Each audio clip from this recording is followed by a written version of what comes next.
this is an iHeart podcast. Guaranteed human. This is Ryder Strong, and I have a new podcast called The Red Weather. In 1995, my neighbor, Anna Trainer, disappeared from a commune. It was nature and trees and praying and drugs. So no, I am not your guru. And back then, I lied to everybody. They have had this case for 30 years. I'm going back to my hometown to uncover the truth. Listen to The Red Weather on the iHeartRadio app, Apple Podcasts, or wherever you get your podcasts. Saturday, May 2nd, country's biggest stars will be in Austin, Texas at our 2026 iHeart Country Festival presented by Capital One. Tickets are on sale now. Get yours before they sell out at Ticketmaster.com. That's Ticketmaster.com. Hey everyone, it's Emily Simpson and Shane Simpson from the Legally Brunette podcast. Each week, we're bringing you true crime through a legal lens. Whether you want all the facts on the disappearance of Nancy Guthrie, or you still need to wrap your head around the Diddy verdict, we're breaking it all down step by step. And we're not just lawyers, we're also husband and wife. It makes for some pretty entertaining episodes. Listen to Legally Brunette on the iHeartRadio app, Apple Podcasts, or wherever you get your podcasts.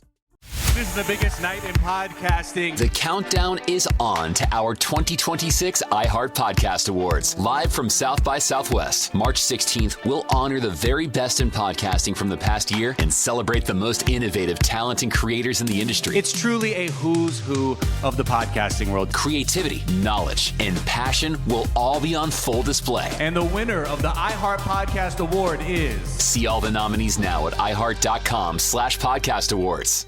Audible is a proud sponsor of the Audible Audio Pioneer Award. Explore the best selection of audiobooks, podcasts, and originals all in one easy app. Audible. There's more to imagine when you listen. Sign up for a free trial at audible.com. Cool Zone Media. Hey everybody, Robert Evans here, and I wanted to let you know this is a compilation episode. So every episode of the week that just happened is here in one convenient and with somewhat less ads package for you to listen to in a long stretch if you want. If you've been listening to the episodes every day this week, there's going to be nothing new here for you, but you can make your own decisions. Welcome to It Happened Here, a podcast that asks the question, what happens when the people who are trying to help put things back together are also being exploited in the process? I am your host, Mia Wong, and today we are going to be talking about a union that is attempting to do exactly that. And with me to discuss this are Jess and Jesus, who are mentors for Friends of the Children PDX and members of the Friends PDX Union Network. Jess, Jesus, welcome to the show. Thank you so much for having us. Yeah, thank you. Yeah, I'm really happy to talk to you both because I think this is a very, very unique and interesting union, especially, especially right now. But to get people sort of rolling, can you explain what Friends of the Children is and what it is that you two do? Yeah. So Friends of the Children it's a national organization. It's a nonprofit, but there are individual chapters throughout different cities. We work out of Portland, which is the founding chapter and also the largest one. Some of the language I'll say that is used from the website and from the mission statement that really encompasses what our role is and also how it is told to our community partnerships and the families and youth that we work with is that we are committing to youth when they are typically around kindergarten age level and they're being paired with a mentor, and they will have a mentor until they graduate the program. So that usually ends up being a total of 12 and a half years. And that within that, we were doing a lot of individualized care and support. Mm-hmm. We work with them in the schools. We work with them outside the schools. We help them get into extracurriculars. We help them with social emotional regulation, developing relationships with other youth in the program, and really just being a consistently reliable human being. And one of the big pillars of our organization is the commitment to long-term, which sometimes can be an issue when you are facing a lot of high turnover as an organization. Yeah. We both have 8 kids on our roster, as do most mentors. And within that, we have youth. I personally have youth that have been assigned to me that have just started in the program, meaning that they were maybe first grade when I was assigned to them. And then I also have youth that are middle school level that have had several different mentors in the past. Some that have stayed there for maybe a few years, and like sometimes there's ones that have been there for months. Yeah, if I can add to that, the kids we work with, they're enrolled into the program because they have some risk factors in their lives that would lead them to needing a little bit of extra support and help. So we work with a lot of kids that come from immigrant families, from families that have, single parent households, foster care families and kids that like, unfortunately are likely to face some challenges that our society and the way it's built up will deal to them. And our goal is to help them through those challenges, just be there for them so that they have a chance of, graduating high school or entering adulthood without having had kids or facing like the justice system. It's kids that we love dearly, that we work with in a similar way as like, a program like Big Brothers, Big Sisters. But we are paid mentors, which is the big difference, right? We're not volunteer based. We are employees, basically social workers for all of the families that we work with. It's honestly like, it's a great job.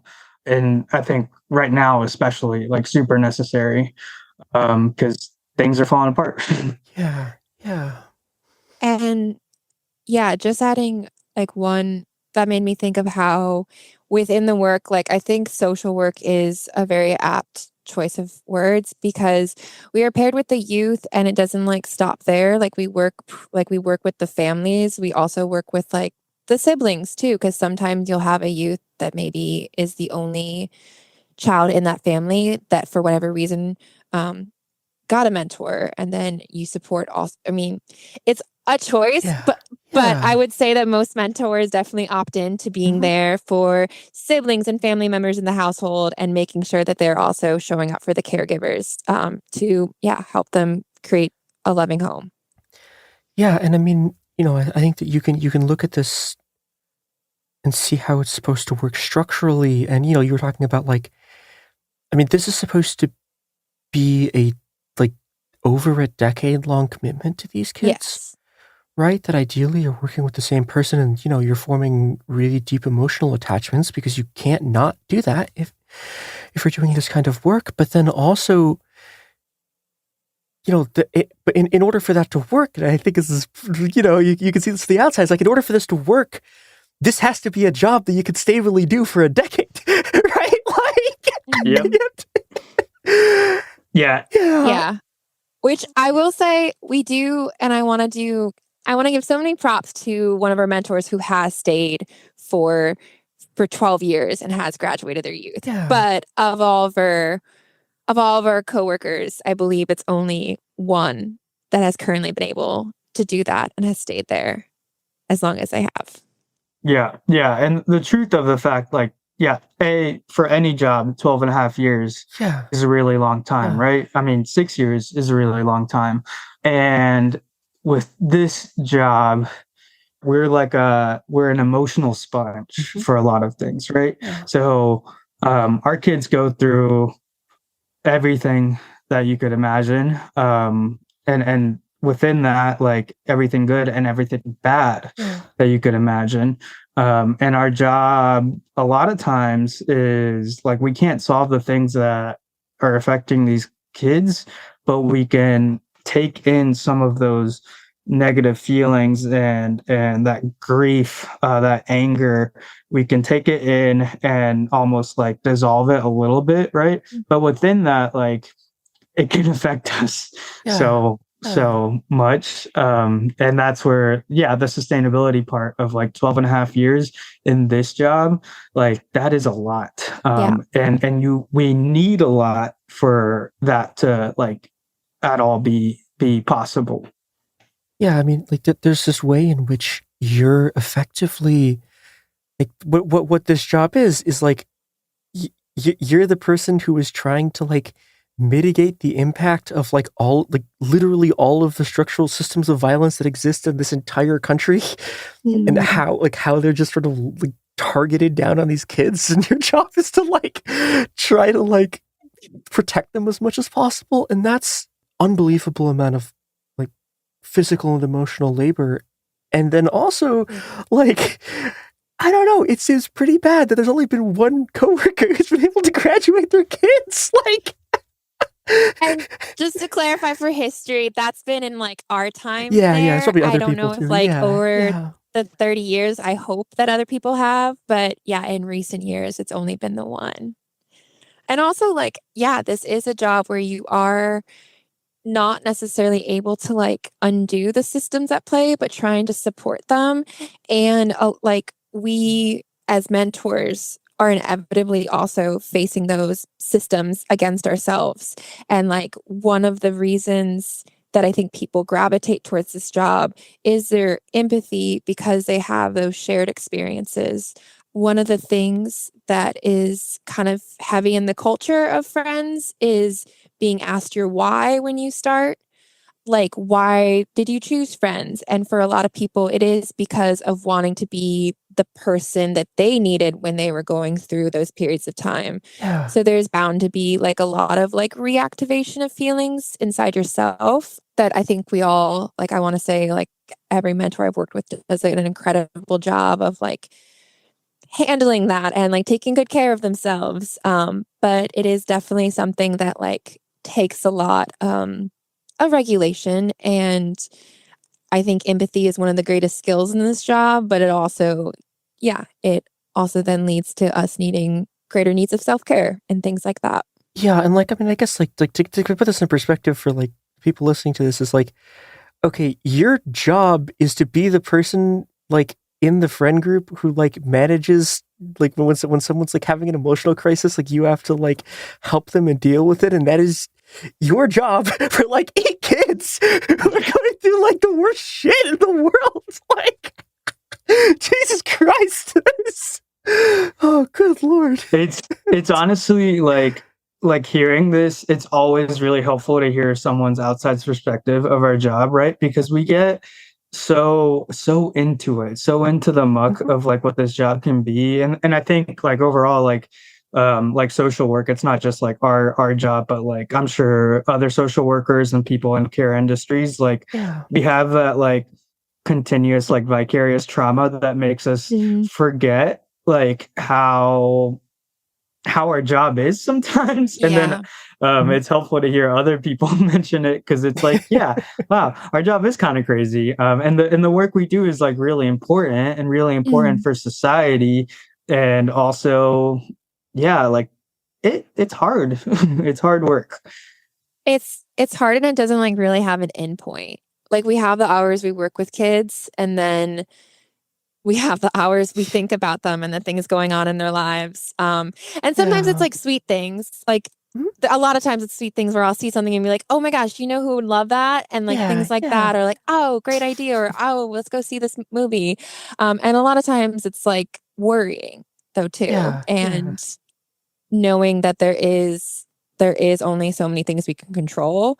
And some things we just have to be the person that's there as they have to go through something. It's hard because we also obviously like develop such loving relationships with these kids. It's hard to see like kids that you care about so much, that sometimes the most you can do is just be there. Yeah, it definitely is a job that like to some degree is sort of always with you. Yeah, we have a joke about this with this job where it's like if do what you love and you'll never be free for a single second of your entire life. It's like, because you're just always on. Yeah, it's so true. Yeah, as you say this, I worked till like 9:30 last night because I was like, you know what, I'm enjoying this so much hanging out with my guys, so I'm just gonna keep working. Yeah. So speaking of keeping working, we need to go to ads, and then we will come back and talk about the ways in which this job that requires an incredible amount of structural support to keep people there for like over a decade is failing to do that.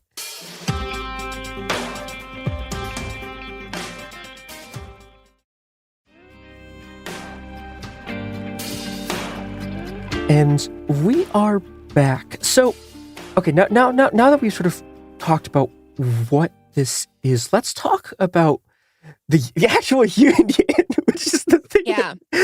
Yeah. So can you talk about sort of how did organizing for this union start, and what were the sort of issues that could have brought everyone to be like, okay, we need to do this? Yeah, for sure. So we first brought about our petition to unionize in March of 2023. So that was 2 years ago, a long time ago, right? But the work for unionization, obviously the organizing behind it had started like much before that. When I first joined Friends, it was in September of 22, and I knew that the work had already been like happening the summer before. What was the catalyst was post COVID. Obviously a lot of people left given what COVID did to a lot of industries and especially care work. But then likewise, a lot of people were fired, and where many would say like fired without like a full on like due process. That included a program manager who, you know, was really listening to friends and advocating for the mentor role, and they were let go, which spurred a lot of people to want to start organizing. Some of the issues that we face, like the pay, obviously, like within social work in general and nonprofit work, like it's never going to match up and never going to really be as good as like the cost of living, especially here in Portland. But the pay compared to like all of the emotional work and all the work that we do was just not there and not sustainable. It's why people were not like able to stick around, because frankly we were looking at the same issues that our families were facing of like you know, food insecurity and needing to like get food stamps, or like needing like rental and like housing assistance because our pay was just not up to par. Those are a few of the issues. Jess, I don't know if you have other thoughts. Yeah, I think you touched on a lot of them. I think it's hard to stay in this job if you are looking to have a family. There's been issues, with pay, with insurance, with other sorts of things that have led to mentors leaving rather than like staying there, even if they like really wanted to stay there, it just wouldn't necessarily allow for them to have maybe like the life they wanted. And also just honoring, I think, with like bereavement leave and critical issue leave has been areas that haven't really been addressed. We have had very tragic things happen in our working community with the families, and that have drastically affected the well-being of mentors and staff members alike. Yeah, and I mean, you know, this is a job that structurally is designed to be a kind of like again, if the goal is to have one person from like kindergarten to until they like are graduating high school, right? Like that is something that requires like 1950s, 1960s style Fordism. Like you have one job for decades, and the only way you can do that is if people are incredibly well supported. And it's like the fact that it's like, okay, you're trying to do this, but you're not paying people enough money to fucking afford food. Like, what the hell? Like, Jesus Christ. It's just like, oh my God. Like, or even, I mean, it's still something that we're fighting, but like our workplace like doesn't provide health insurance for dependents, which I think is God. Really ironic given how much we care for kids. And then some of our mentors and other coworkers that have kids like have to spend so much money on health insurance for their own personal kids. Friends of some of the kids, apparently. That's how this works. The kids they pick. And honestly, like big picture thinking, like the reason why we like started this whole unionizing project was because we care so much about our kids, right? Like when I first started working at Friends, like I think was the first mask mentor to be hired in a fairly long time after a lot of firings of other mask mentors. And two of the youth that But actually, it's more than two of the youth, but the first two youth that I was matched up with, they hadn't had a mentor for over 2 years. Jeez. Which is a really long time. Like when you know, are 5, 6 years old and you're used to one person consistently picking you up every single week and hanging out with you and spending time with you for several hours for 6 or 7 years, and then just like next day, next week, maybe even that same day, you find out like, oh, you no longer have a mentor, and you're not going to have a mentor for 2 more years because people keep leaving. People aren't wanting to apply for this job because the pay isn't high enough, right? That then like creates like a lot of issues with the kids that we're dealing with. It's not like we are these like saviors or like anything like along those lines, right? But when someone has consistent support and then that support is lost for a long time, especially when you're a young kid where it's been the majority of your life you've been having that consistent support, that then creates like a lot of trust issues and overall like attachment issues that a youth could face. And for me, that was the main thing. Like working with these kids and having to like regain that trust was something that's like still to this day is like really emotionally like daunting. And I like I will keep saying this. I love my kids so much. Like I like can't stop thinking about them, and I want to be with my kids until they graduate, which would mean me staying at this job for another 8 years, which is, it's a long time, right? But I want to do that. So I want to, you know, get paid, have time off when one of my, sadly, this is something that did occur where a youth passed away that I worked with and like didn't have time off to like really grieve that. Hard stuff, and I just want to be able to stay there till they're done with the program. Yeah, and it's like there's just like a litany of horrors where it's like one, it's like, you know, like when there is like it's not, you know, like turnover in a normal job sucks.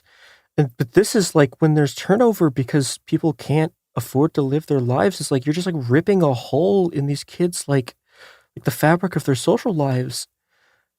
And then also it's like, yeah, one of these kids that is literally your job to care for dies, and you just have to fucking go to work the next day? Like, that is so hideous. And it's just like... Yeah. No, like, it makes sense that, like... Yeah, people are organizing because it's like, you know, this organization is just systemically failing both the people they're trying to help and the people whose job it is to, like, help them. And yeah I think one of the things that is like hardest to see while like working there is the ways in which this like job that you do like that like I care so much about and love doing, but like seeing this like institution in a way be part of the problem, because if we aren't like having it so that employees feel supported in the way that they need to, like life happens. Sometimes people leave and like move and get a different job for various reasons. But a lot of the times it's because it's not sustainable and it's really hard to leave. And like it's a heartbreaking thing because I want to graduate many of my youth, and it is something that I think about of like, how feasible is that? Like, I want to do it. And like, also, okay, then that means I got to be frugal in all these other ways, or et cetera. And and working with youth that have already kind of experienced loss and wanting to continue to show up for them.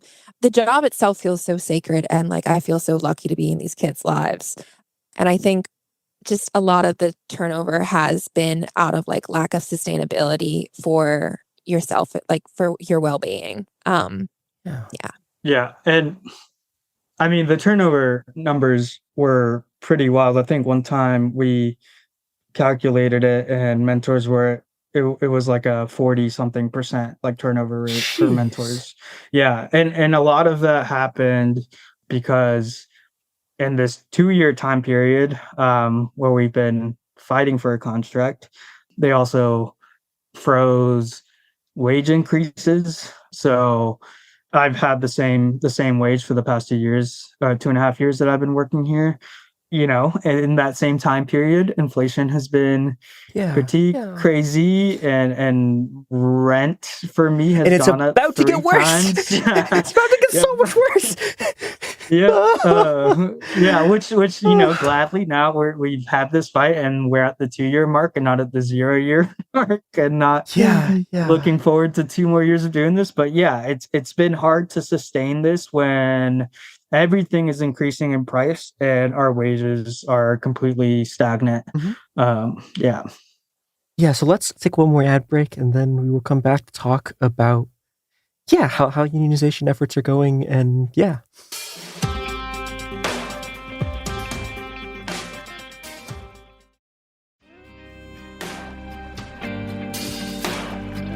we are back. So let's talk about how this campaign is going. So you said you've been in bargaining for like 2 years? So we had our petition for recognition on March 23rd, 2023. So that was over 2 years ago. And then our employer didn't formally recognize us. But through the process of voting, we got over 93%. Wow. Yeah. That's incredible. It's super great. And it's also wow, we all really needed this. And there were some other barriers, including not being formally recognized. We also had management contest a few positions that I believe most, if not all, we were able to successfully have be part of our unit. And then we didn't have our first bargaining session until September of 2023. So almost 6 months, I think, if I did the math right, after we formally presented our letter for recognition.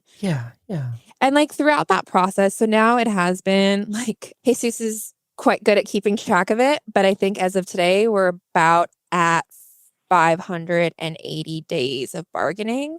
God, it's been a long one, and it's been also a choppy journey where there has been delays in scheduling, delays in just getting different articles back in time. One of the biggest ones obviously was compensation. And I think, I can't quite remember the period of time, but we presented it over a year ago, I think, maybe. Oh my God. I could be wrong. And it took several months for us to get anything back from management, which, was a big bummer amongst other things. It sucks. And obviously that's the one that we have yet to finalize, as we're talking right now. It is. Insurance and compensation are still our last 2 articles left. And some of the difficult things, when you are working on a project, I wouldn't be surprised, given really when these conversations started, if we're looking at over 900 or 1,000 days of really talking about this. But then when you're dealing with bargaining for 580 days, it's exhausting. It is so exhausting. We have regular meetings that we attend to that our bargaining meetings were specifically scheduled outside of work hours, so that the people on our bargaining team and other union members would have to put in the extra time outside of our 40-hour week. And within that, the hardest part is when you directly confront your managers and your bosses about the rights and the things that you need. So much of it boils down to respect, right? And your respect as a worker and the value that you have as a worker in your organization.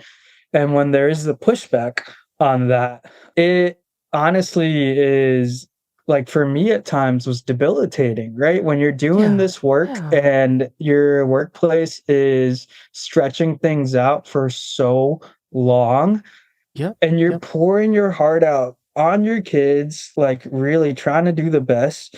that response from our supervisors and managers, like, it really was hard. It was hard for me, it was hard for other union organizers in our workplace, and it was hard for all of our workers, where we started thinking like, dang, like, what is the value that we have, like, in this workplace? What is the value that we intrinsically have in the work that we're doing with our kids?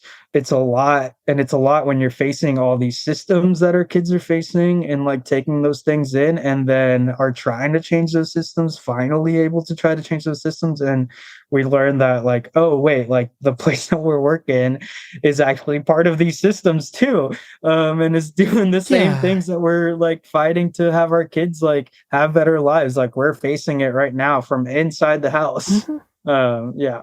Yeah, I wanted to add in to, very much realizing that like our management is also in a way operating, maybe like a corporation, which isn't the hope you would have for a nonprofit. And one of the steps we had to take as a union was filing a UOP, so unfair labor practice, which cited, like I had mentioned before, like delays in scheduling and also regressive bargaining, which just means that like the way in which they were presenting things would have lessened our like quality of conditions. So definitely not what you want to be getting, not what you want to be handed across from the bargaining table. Yeah. Yeah, within this process, we're currently salaried workers, but they tried to change us to hourly workers. Oh my God. Yeah. Which again, like, we're always working, we're always working. So unless you want to pay me for 24 hours. You're talking about like, that they're behaving like a corporation. It's like, oh yeah, this is exactly what like my employer did to me, which is like one of the largest media companies in the world, and they dragged out negotiations for 2 years. And like, you're talking about the sort of like, just like, oh, they're like the feeling of disrespect where they're just not getting stuff back to you. And it's like, I remember, like we'd be sitting there for a bargaining meeting, and they would be an hour late, and they'd be an hour late because they hadn't like bothered to beforehand spend time drafting out what their responses were going to be. So they were frantically trying to get it done before we were there. And we're all just sitting there for literally an hour waiting for them to show up. And it's like, okay, there are people in this unit whose job it is to stand next to car bombs. Like, and you can't show up on time to this meeting that you have known was going to happen for weeks. Like, it's just, I say this every single one of these episodes, like, this is an incredibly common union busting tactic, is draw out the first contract, because that's like the second point where unions fail after like after you get like recognition votes, is like here. Yeah, for sure. Like, I mean, I think to some extent we expect corporations to do this, but it's like, okay, this is an NGO that's like the point of which is supposed to be like helping underprivileged youth, and then they're like, we're going to turn around and we're going to screw over different underprivileged youth. Like, yeah, sucks. Yeah, and I think that's like, for me, one of the things that just like mess with my mind the most is that like, we're not selling a product, right? We're not trying to like get revenue or anything along those lines, right? So like our job is a job that we actually like fully love and like want to stick around, like, not just for our own like financial, peace and like our own like financial security. Like, we want to stick around in this job because we care about the job. And that's not to like other businesses and other workplaces that unionize. A lot of times people want to do that because they want financial security, right? And I think for a lot of NGOs, nonprofits, and care work, like, we unionize because we want to stick around, both because of financial security, right? But also because we just like care so much about the work that we're doing. And to be faced with actions by our workplace that, tried to dissuade us from that, try to like, in a sense, like it felt like stopping us from wanting to stick around, like that. Again, really hard. And I think like a really like psychologically hard part that comes with unionizing in the care work field and the like nonprofit space. Yeah, like, this isn't a job that people are going to take for the money. But we do need to be receiving like equitable pay and benefits so that we stay at this job. like this by all means. And like still like this is the same way I feel about it to this day. I remember like reading the little like job description for this role and was like, oh, this is like my dream job. This is like 100% what I want to spend my energy towards. Yeah. And yeah, I think that's a huge part of why we were able to get like that 93% and to have also like routine support for different actions and stuff is just because we have people that care so much about wanting to stick around. Yeah. And that's the thing that NGOs, and you see this in abortion work, you see this in nursing, you see this in all of these different fields. It's like, that's the thing that these NGOs use to exploit people is, is the basic human empathy and love and care that we have for the people who we're caring for. And these people are like, aha, look at this. Aha, these people, they care about the thing that they're doing. We can underpay them and overwork them. It's like, why does the system work like this? Like, it's just, what a terrible way to design an economic system. Yeah. It's just, good Lord. Let's talk a little bit about, what kinds of organizing things you all have been able to do and the kinds of things you've been able to accomplish by, working together, even in these really kind of like, I don't know, structurally difficult conditions. Yeah, we've had a multitude of different actions over the past 580 days. I think one of our biggest ones, by far, which was, I think also was just one of our most beautiful in a way, was November of last year. We did an info picket, and it was one of those things too, where it was very well planned out, but also even with the best of planning, midway through it, we had to shift location based off of just changing information we were getting. Mm-hmm. And we had one of our like little bits is because our union is called Fun.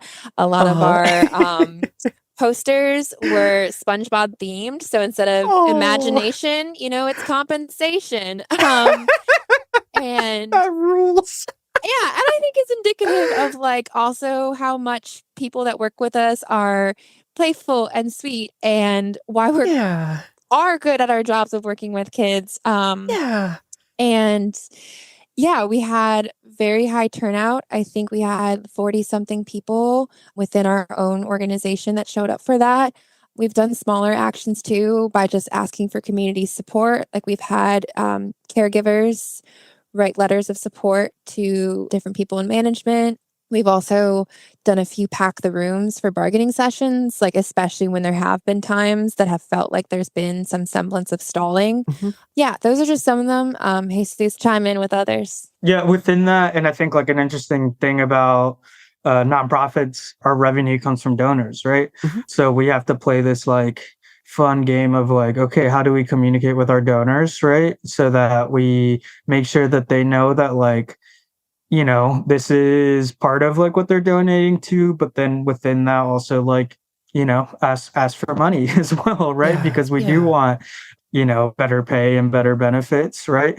So we've contacted donors and we'll still plan to do that with both that ask of like support the union and support our organization, right? Because the thing that we care about the most is the work that we do with our kids. And for that to happen, we want our organization to like stay afloat, truly, right? Mm-hmm. Yeah, some of the wins that we've gotten, I mentioned earlier that they were trying to have us be hourly workers. And that was a big campaign that we like were fighting back on for a long time. It's also like what precipitated the ULP filing. I made too many buttons that said you could never have too many buttons. Yeah, truly. That said, I work 40 plus hours a week because one of the people on the bargaining team for management at the bargaining table asked if we even worked 40 hours a week while we were talking about this. And that's like one of those instances that I mean, like, yeah, wow, that's like a little disrespectful and like really bites. So we all were wearing these pins regularly. We, we signed a strike pledge where we had like 80 something percent of the unit say that like if we came to voting for a strike, people would strike. And the big win was like, okay, great, we get to stay as salaried workers because they walked back on that threat. We our time off. We have a time off contract or agreement now that like some of my coworkers that have been around a long time, once the contract gets ratified, they'll have like 2 more weeks of time off. Hell yeah. Because they've been around for 7 years and they're still at the same amount of time off basically that I'm at and that I've been at since the beginning. And when it comes to wages, like we're still figuring that out, but some of the gains that we are potentially looking at is like incredible. Like I looked at the numbers yesterday of like what hopefully, given like where we're at right now in the agreements, like what I would hopefully get, and I straight up like teared up looking at the number because it felt like such a big change in my financial status, right? And yesterday, like as I said, I worked till 9:30 p.m. with my kids, probably because I had this like massive like weight of, this financial doom that I'm looking at somewhat lifted at the hope of the wins that we might get from this contract. So it's been incredibly hard, incredibly long, way too long, and all of it is going to be so worth it, right? I hope that's something that the listeners really get, that like this is hard work, but in the end, like is the change that we were hoping for, Yeah. And recently, one of the things that we did do, just like a run through of, just to kind of boost morale since bargaining has gone on for so long, was compile all the wins that we have so far just through TAs. So still tentative, but it did map out a lot of huge things. One of the things we do a lot in this job is drive, and we don't have many things in policy about cleanings or repairs when something happens in your car with a youth, like say they throw up. It happens with kids. Like that isn't necessarily something that would have been like covered. We would have had to just pay for that cleaning ourselves. And like mileage is a huge thing, where one of our potential like big wins is that we'll get like full mileage covered rather than having to like deduct time from like this illusion of having an office where we would have to minus some mileage in whatever way made sense with where our buildings were located. Despite even if our kids were like totally somewhere else where we were picking them up.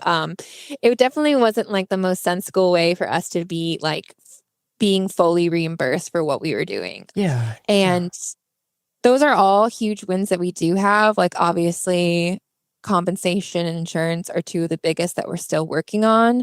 I think recently, like almost within this week, we've started to tip in a way that feels like we may be close to having a contract soon, which I do want to say, like, as inspiration to everybody out there that works for a nonprofit, like unionize, and you know what? It might fare well for you. I have hope for everybody. And like right now, I think a lot of my coworkers are starting to have hope again, because I do think, like you said, it is totally a manipulation tool to have it drawn out so long. And it is exhausting to be basically stalled in your wage for 2.5 years. Yeah. But we are like gaining some traction again, which I do think is something that we're still being, cautious with, just because right now it does feel like management is working with us a little bit more. But I also think that there are reasonings around that. Like we're about to have in a few weeks our biggest fundraiser for our work, because like Jesus said, we are majority donor based. And I do think there's an appeal to management to have a contract by then. Yeah. It adds to the whole we're doing good work and we treat our employees well. I hope that is something then that is fulfilled by them in an honest way, not just a superficial way, because we are still pushing for a little bit more right now and have bargaining coming up next week. So yeah, I'm really hoping that what they're showing us isn't just performative, that we really might be able to get to a point where there is something that is truly good for us. Because we're all ready. We're all ready for a contract.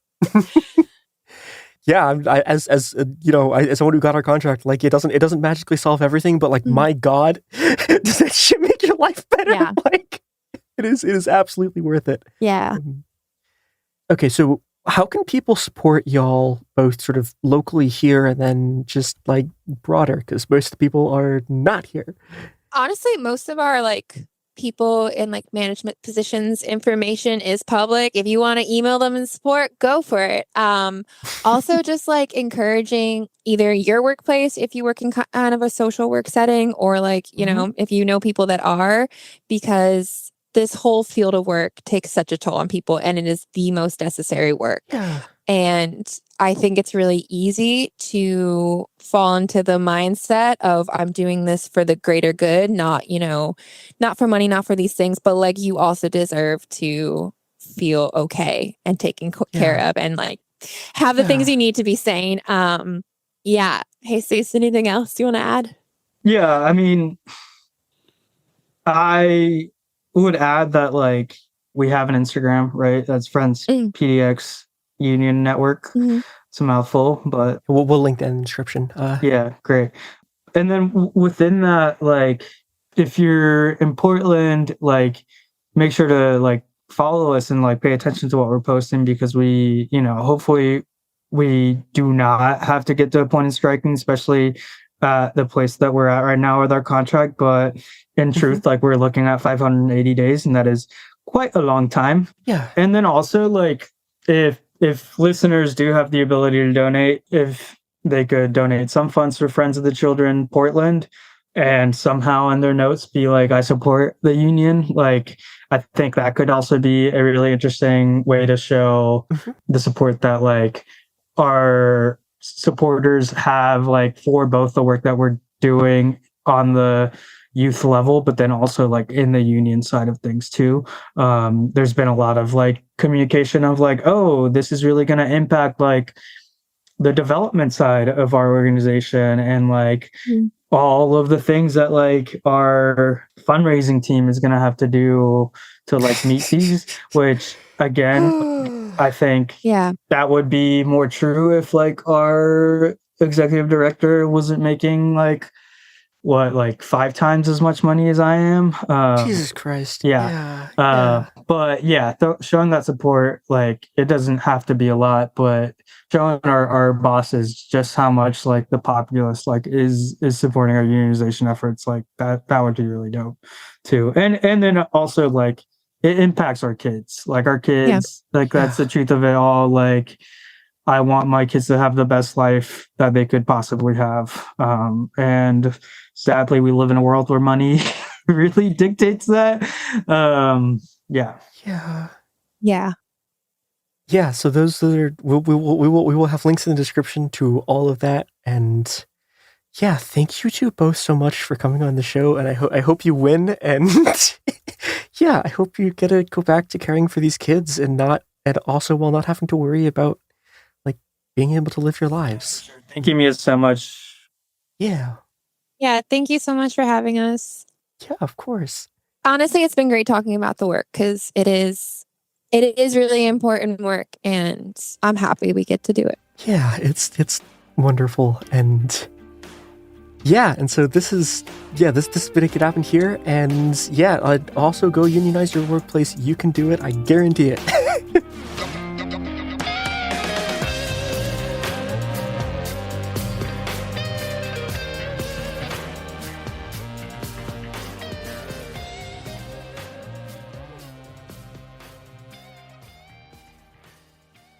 You know Roald Dahl, the writer who thought up Willy Wonka, Matilda, and the BFG.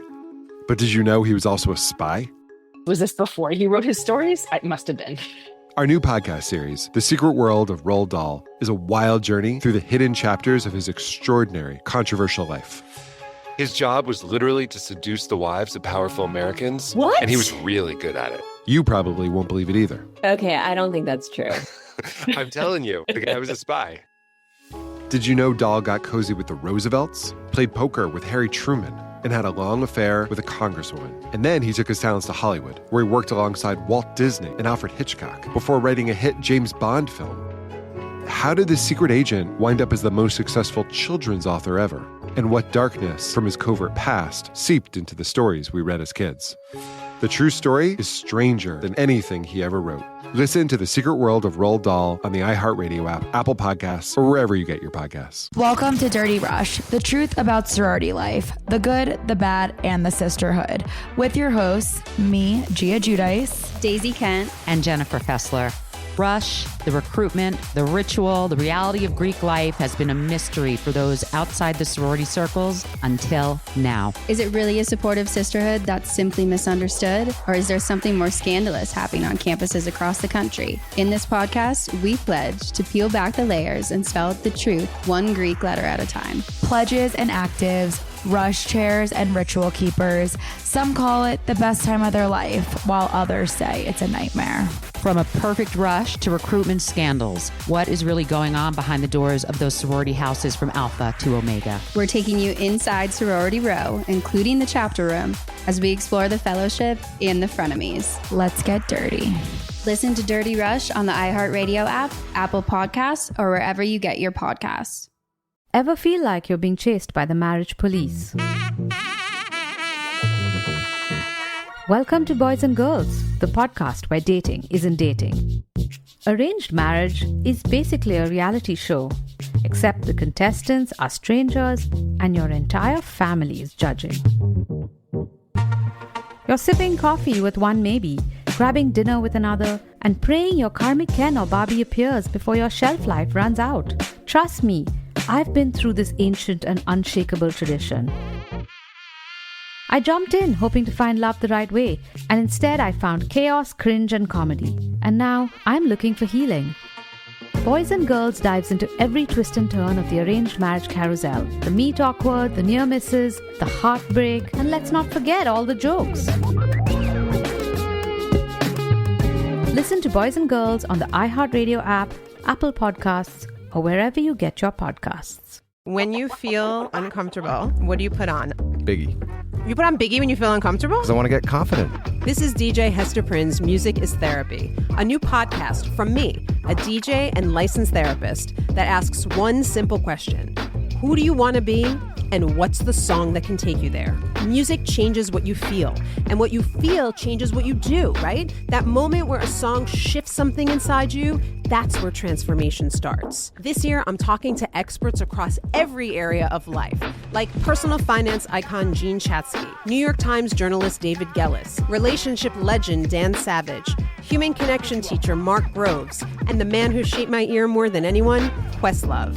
They'll bring the strategies, I'll pair them with the right records, and we'll teach you how to use the music to make change stick. This isn't just a podcast. It's unconventional therapy for your entire year. Listen to DJ Hester Prynne's Music is Therapy on the iHeartRadio app, Apple Podcasts, or wherever you get your podcasts. Hello and welcome to the show. It's me, James, today, and I am joined by Garrison Davis. Hi, Garrison. Hello. Hello. Garrison has just said some words about something that's happening on social media that I don't understand, and it's made me feel very old. That's what's happening today in my world. It's very sad. We're gathered here today to talk about the earthquake in Myanmar, right? I think most of you will probably have been made aware of the earthquake. Like, it's somewhat odd that corporate media has really not reported on the revolution in any substantial way since 2021. But the earthquake apparently justified a lot of networks sending people to Myanmar for the first time. Very amusingly, people DMing me on Blue Sky and Twitter asking how to get a visa from the Burmese junta, which is not a thing I have ever done. The last communication I had with them came in the form of a car bomb that they set off near to a place where we were. But if you're not aware, the earthquake happened on the 28th of March of this year, just before 1 p.m. It was the biggest earthquake in Myanmar since 1912, and it registered 7.7 on the Richter scale, which is huge. Because it's very hard for foreign journalists to get a visa to enter Myanmar. A lot of the initial reporting focused on Bangkok and the damage done in Thailand. But the epicenter was in Sagaing, which is near Mandalay. Mandalay is the second biggest city in Myanmar. And that was where like the worst of the destruction happened. Almost every street in Mandalay has collapsed buildings.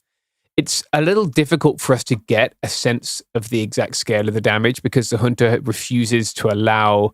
Some media has been allowed in. The BBC, I saw, like sneaked somebody in.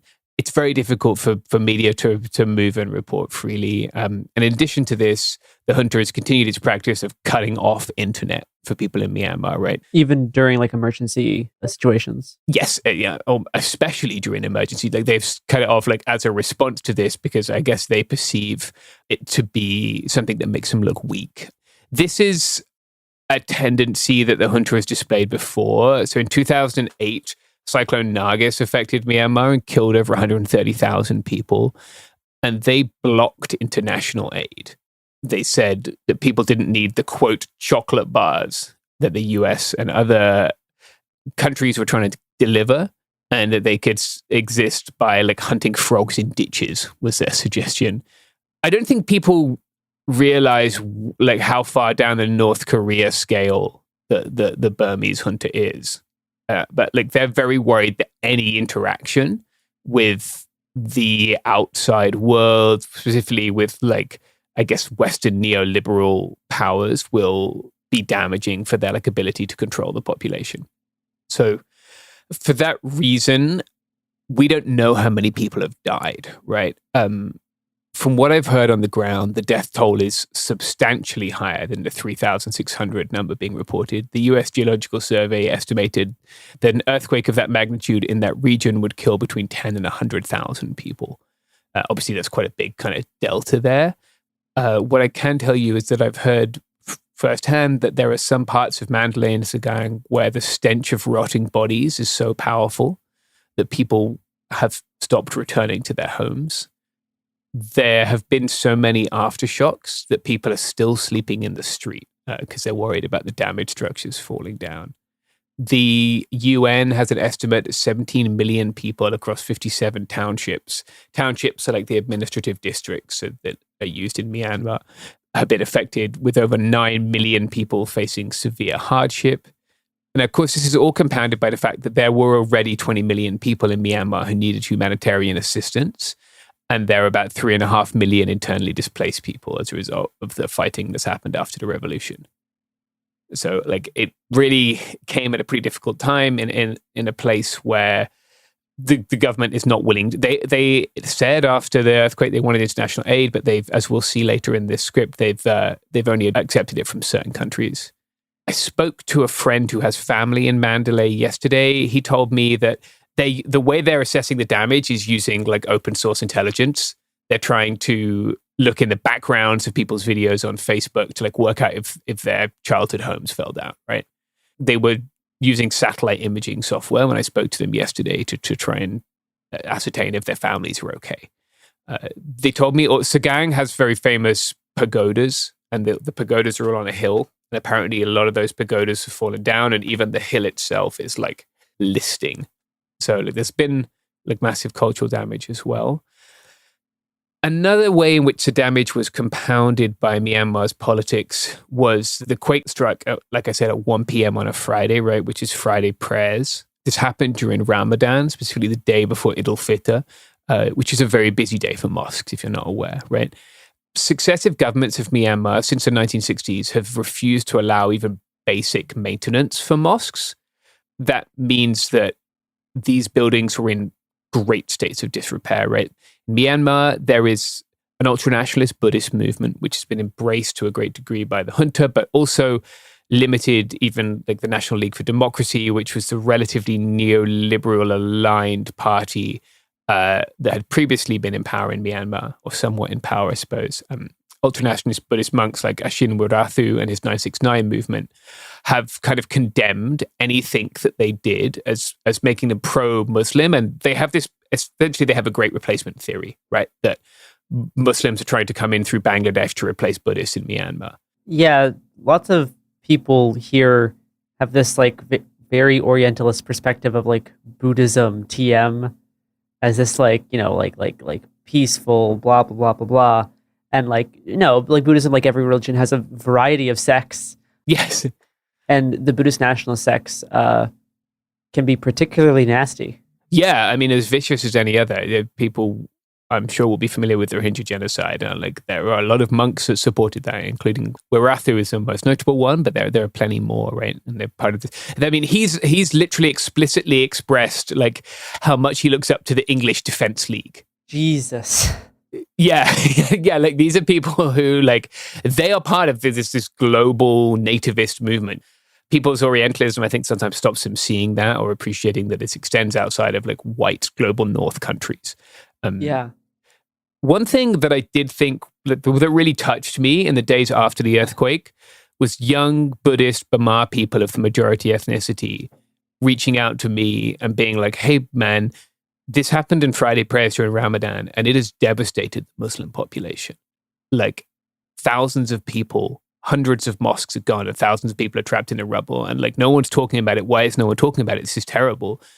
And like, it would have been inconceivable to hear young Burma Buddhist people so concerned with the well-being of like their Muslim countrymen before the coup in 2021.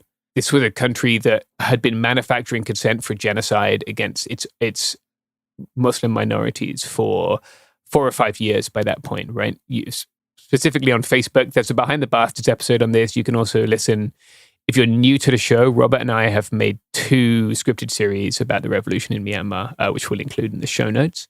But like, that change to a real genuine solidarity and care between these two groups was really touching in the like moments after the earthquake and the days after the earthquake.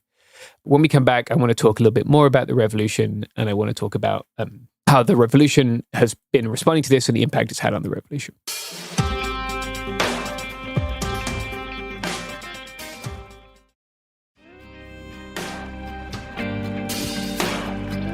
We are back. And of course, the revolution hasn't stopped because of the earthquake, right? The conflict is still ongoing, and the PDFs and their allied ethnic resistance organizations are still fighting against the junta. In fact, within an hour of the earthquake, the junta began using paramotors to drop bombs on Hangu village in Sagang. This has been a thing that they've started to do recently. In a sense, I guess it's a good sign because it shows that maybe like their jets and other aircraft are in a poor state of repair, or that they're struggling to keep enough of them airborne. Initially, I wondered if they were using the paramotors because their runways had been damaged, but that doesn't seem to be the case. Like, they've been airstriking just as much as they ever did, which is unfortunate. Satellite images, reports from my sources on the ground suggest that they're able to continue carrying out bombing rates at a pretty similar rate from when they did before. Despite this, the National Unity Government, which is kind of the shadow government composed mostly of people who were elected and then deposed by the coup in 2021, and the PDF, who in theory are commanded by the National Unity Government, called a 2-week ceasefire right after the earthquake to allow for like a humanitarian pause.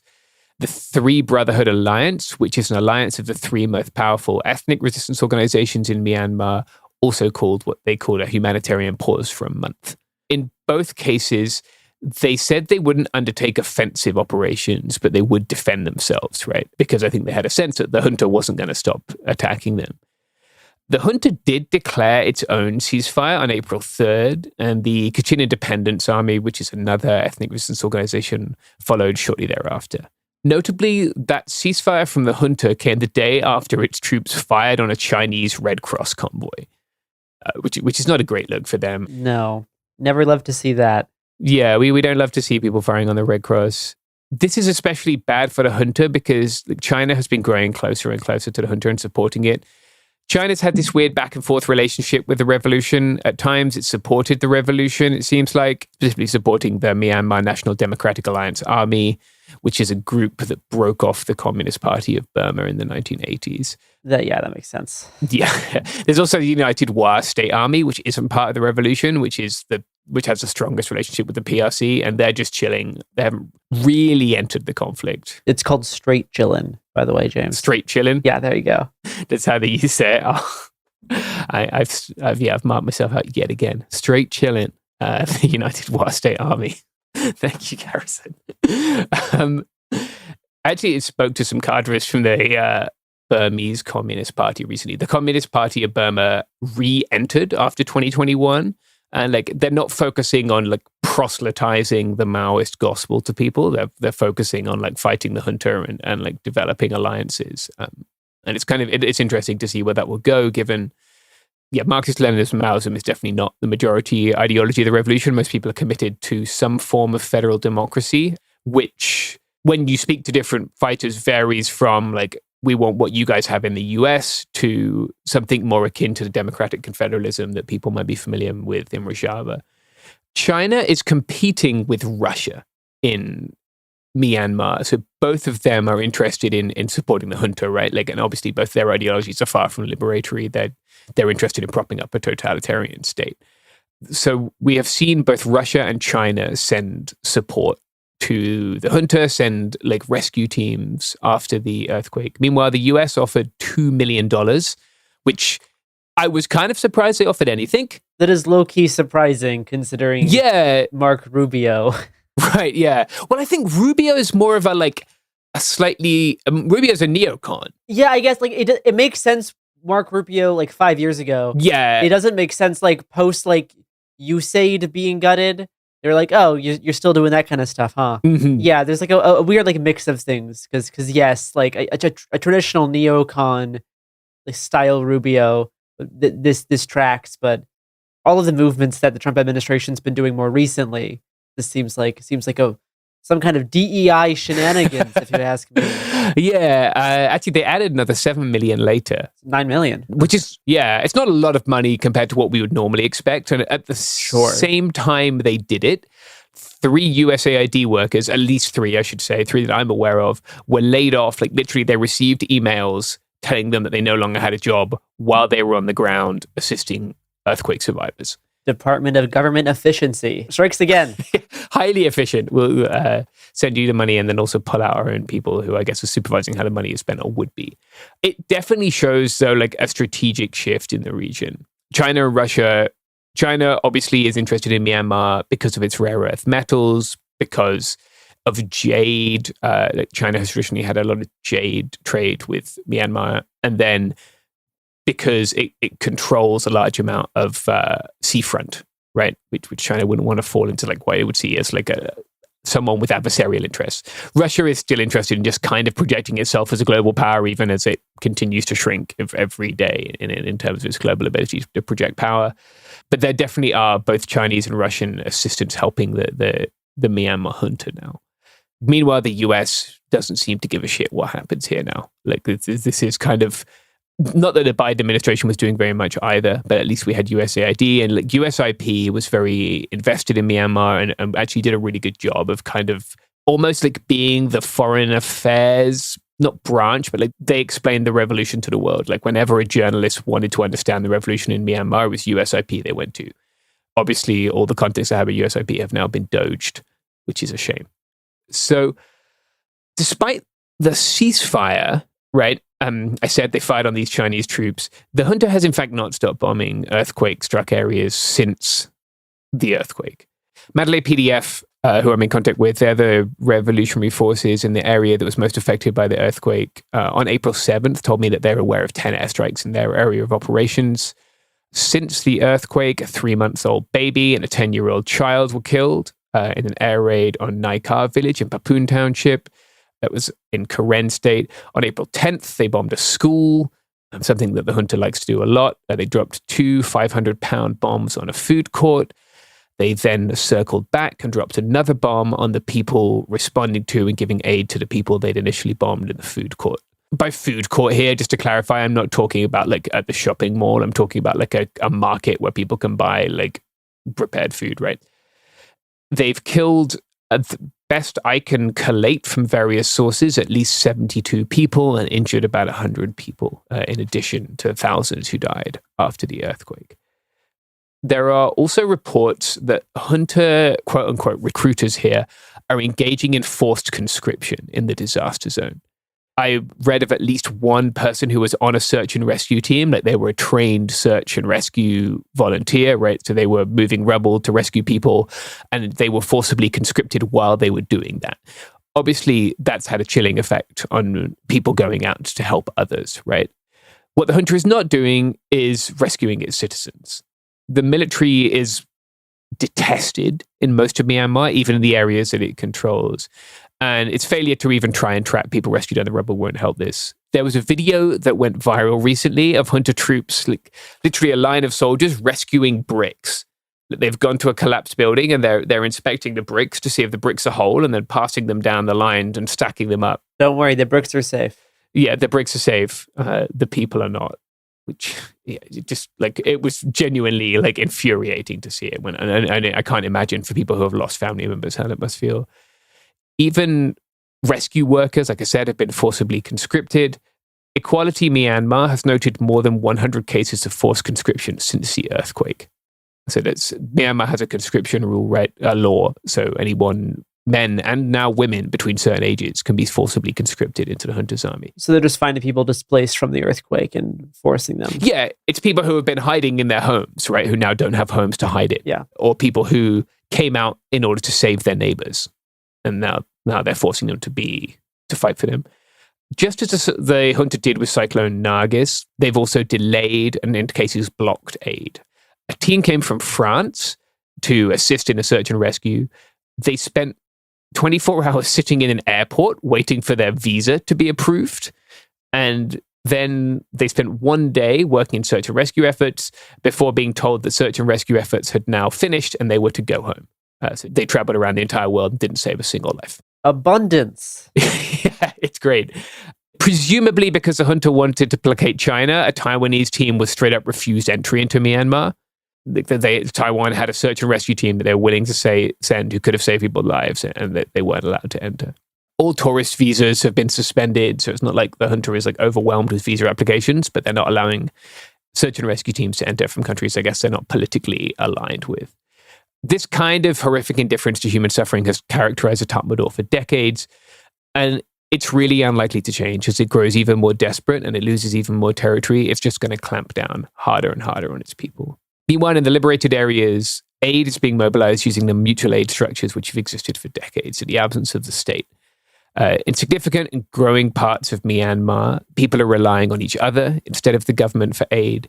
And that has its benefits, right? Like people have been out rescuing people from the rubble, but they're also desperately short of resources. I spoke to Mandalay PDF rescue team at the first week of April, and they literally sent me they have a notebook of a list of like, we've run out of gauze, we've run out of tourniquets, we've run out of adhesive dressings, we've run out of elastic bandages, right? They're like the literal nuts and bolts of saving people's lives they run out of. We did a fundraising campaign for them through Behind the Bastards. We raised nearly $2,000, which is great. So they're restocking their supplies, which is fantastic, but that's just one township.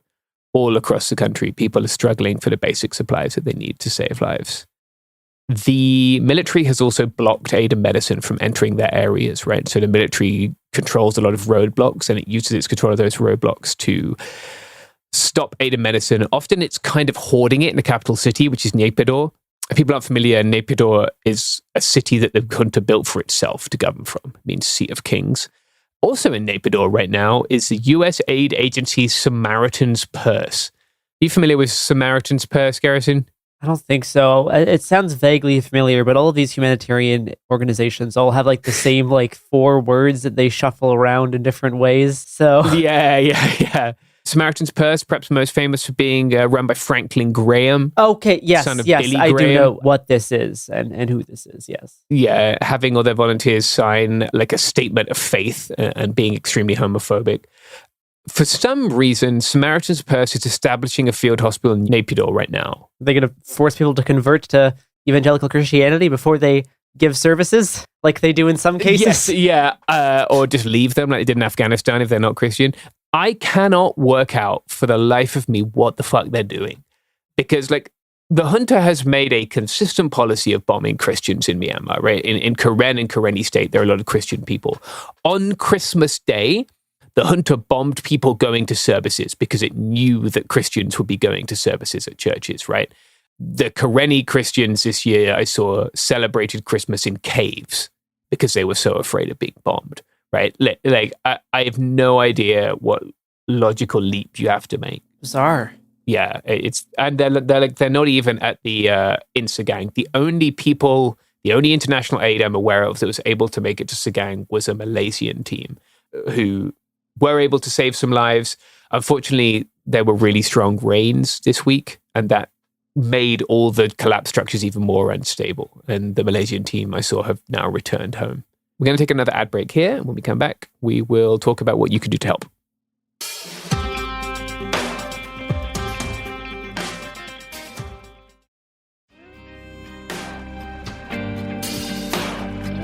All right, and we're back. First, I want to, I guess, have some good news. Despite everything, the military has still been taking massive losses. The All Burma Students Democratic Front captured remaining junta positions in Indore. The All Burma Students Democratic Front are a group that's been around since 1988, right? And they have armed up and re-entered the revolution since 2021. One of the things that they captured on Monday was a underground Japanese field hospital from World War II, which I guess had been like a entrenched position. I guess they're not covered technically by the ceasefire, but there was a unit under the National Unity Government's command that operated with them. And from what I understand, this began as a defensive action. They'd surrounded the junta, I think it's called Japan Cave Hill. They'd surrounded them on Japan Cave Hill for a long time. And then the junta, obviously seeing the earthquake and everything, thereafter decided that like now was the time for them to break out of this encirclement. They did not break out. They took a fat L. And as a result, they've all been captured now. Meanwhile, in Chinland, if people haven't listened to the episode I did a couple of weeks ago with Azad from the Anti-Fascist Internationalist Front, I would suggest going back and listening to that to understand Chinland. But the AIF and a lot of their allied forces from the Chinland Defense Force and the Chin Brotherhood had a significant victory in capturing the rest of the junta's positions in Falam last week. And I think it's very much like on the table that we will see the whole of Chinland liberated in the next few months or by the end of the year, which would be great to see. So people are wondering like what they can do to help, right? And I think it's a very valid question because I saw today that the UN was meeting with the junta in Naypyidaw, and I just have no faith that any money that goes to the junta is going to get to people who need it. Yeah, no, absolutely not. You cannot. Like they want them to die. I don't. No, they're like evil. Why? Yeah. They are literally genocidal. They have done a genocide like that has been prosecuted in International Criminal Court. Like, I have no understanding why people continue to international organizations continue to funnel money to them, other than because like they have a status quo bias, I guess. So don't be doing that. But there are groups who are making a really big difference. And one of them that I wanted to highlight, and Robert and I are both very familiar with their work from the last time that we were over reporting, is Community Partners International. CPI are really cool because they work by empowering members of the local community to be health volunteers, as opposed to like dropping in some like doctors from America, right? Or doctors from the United Kingdom or whatever. And then when those people leave, they take their skills with them. CPI, the thing is to educate folks within the community so that they can take care of one another. And I saw that CPI has a matching donations thing right now, which is pretty cool. So like if you donate, someone else will match your donation, and that will double the amount that you receive. Otherwise, I will provide a list of mutual aid funds that have been shared with me. Most of them are like GoFundMes or things like that. I'll put it all in the show description. They've all been vetted, and like I know people are sometimes reluctant to give to GoFundMes, and they'd rather give to like a 501c3 or like an organization which has a little bit more, I guess, like online presence. In this case, you have to understand that like a lot of orgs just aren't operating in the liberated areas. The two that I'm aware of are CPI and Free Burma Rangers, right? I spoke to Dave from Free Burma Rangers. They're trying to get to as many people as they can as well. That would be another great place to donate. And I would include a list of like vetted GoFundMes. If you want to have a look through those and see if any of them kind of speaks to you more, you can do that too. What this will mean for the future of Myanmar, we don't know yet, right? We have really no sense of how many people have died, of what it's done to the junta's ability to control those areas. But until the revolution has a way to stop planes bombing people, we will continue to see the same dynamic, right? Of the junta losing terrain on the ground, pulling back its soldiers, and then bombing civilians in the areas that it's lost. That is its game plan. It's continuing to get more drones from China. It's getting aircraft munitions and jet fuel from China. And until there is an embargo on jet fuel and munitions to the junta, then we will see this same pattern continue, right? They lose terrain, they bomb a school. They lose terrain, they bomb a hospital. It's the same stuff that Israel is doing. And they've, of course, previously been armed by Israel as well. But we don't see as much solidarity for the people of Burma. If you want to stay in touch with what's happening on the ground, I think the Irrawaddy, IRRAWADDY, does a really good job of doing daily summaries right now. So I would suggest checking out what's happening there. And of course, we'll keep you updated on developments in the Spring Revolution as they come.